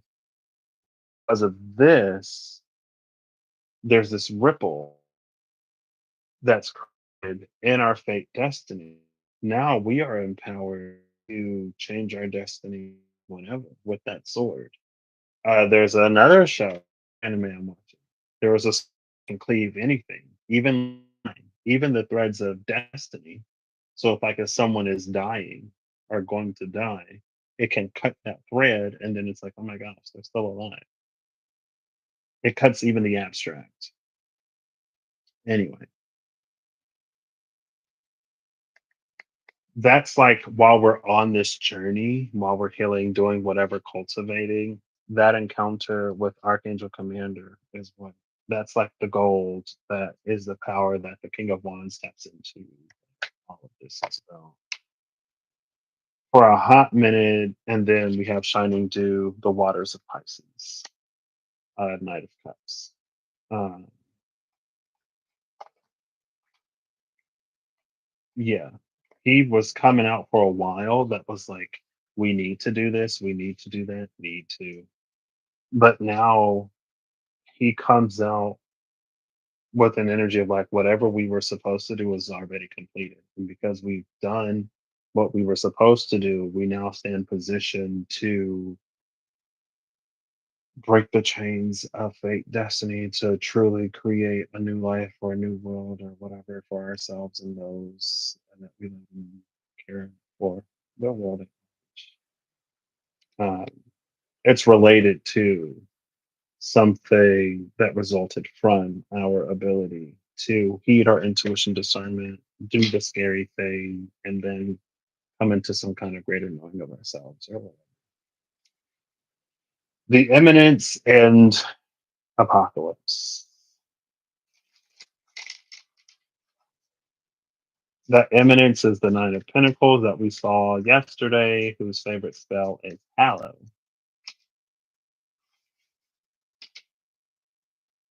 Oh, look, there's the Golden Shield. The fire, feminine fire. The only queen we didn't see earlier with the tension.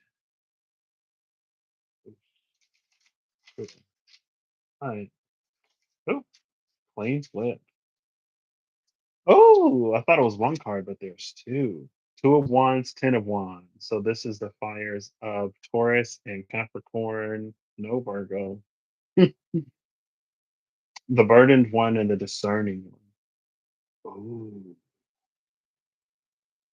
The burdened one and the discerning one. This was interesting because in the beginning, I'm pretty sure before I even started cards, it was the Emperor.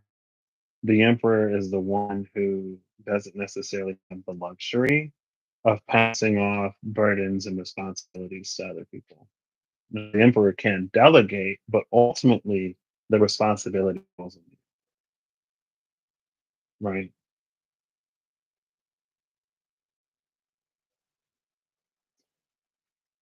Bottom of the deck is the Nine of Cups, Waters of Sagittarius, wish granted, Jupiter in Pisces. So we have Saturn squaring Jupiter and Mars right after it. Jupiter is falling in between Saturn. Um, there's something with the burdened one and the discerning one. Again, it feels like it's just a kingly, regal, queenly, regal energy. It can look at something and know, like, that's not my burden to bear. It's both. It can discern things that have been offloaded onto it and go, like, this isn't my burden to bear. This ain't my cross to carry. I have no part of this. And drop it, or it can refuse to take on burdens that do not belong to itself, or vice versa if it feels capable within itself to take on the burden of something that is not its own in order to like help out or to many hands make light work, distribute the weight of something again to help out, to speed something up, to reduce burden so that whatever. But it's discernment, so it's not always going to be one or the other. It feels like sometimes it will go, that's not my burden to bear. That's for you to carry or for them to carry. Sometimes it goes, today's a good day. I got the time, energy, resources, the drive, and my intuition discernment is telling me to help out. So I'm going to help out.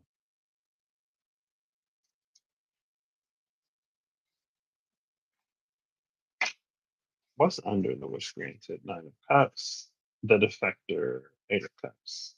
And then the blind seer is behind that Eight of Cups.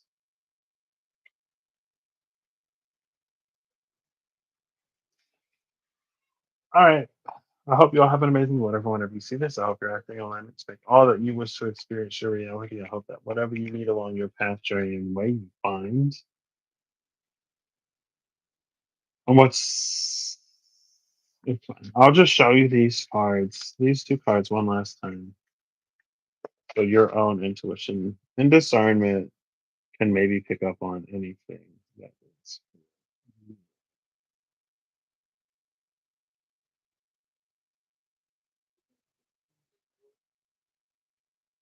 And you can pause it if you want. Reflect on it, journal down it. All right. I will catch you next time I catch you. Bye.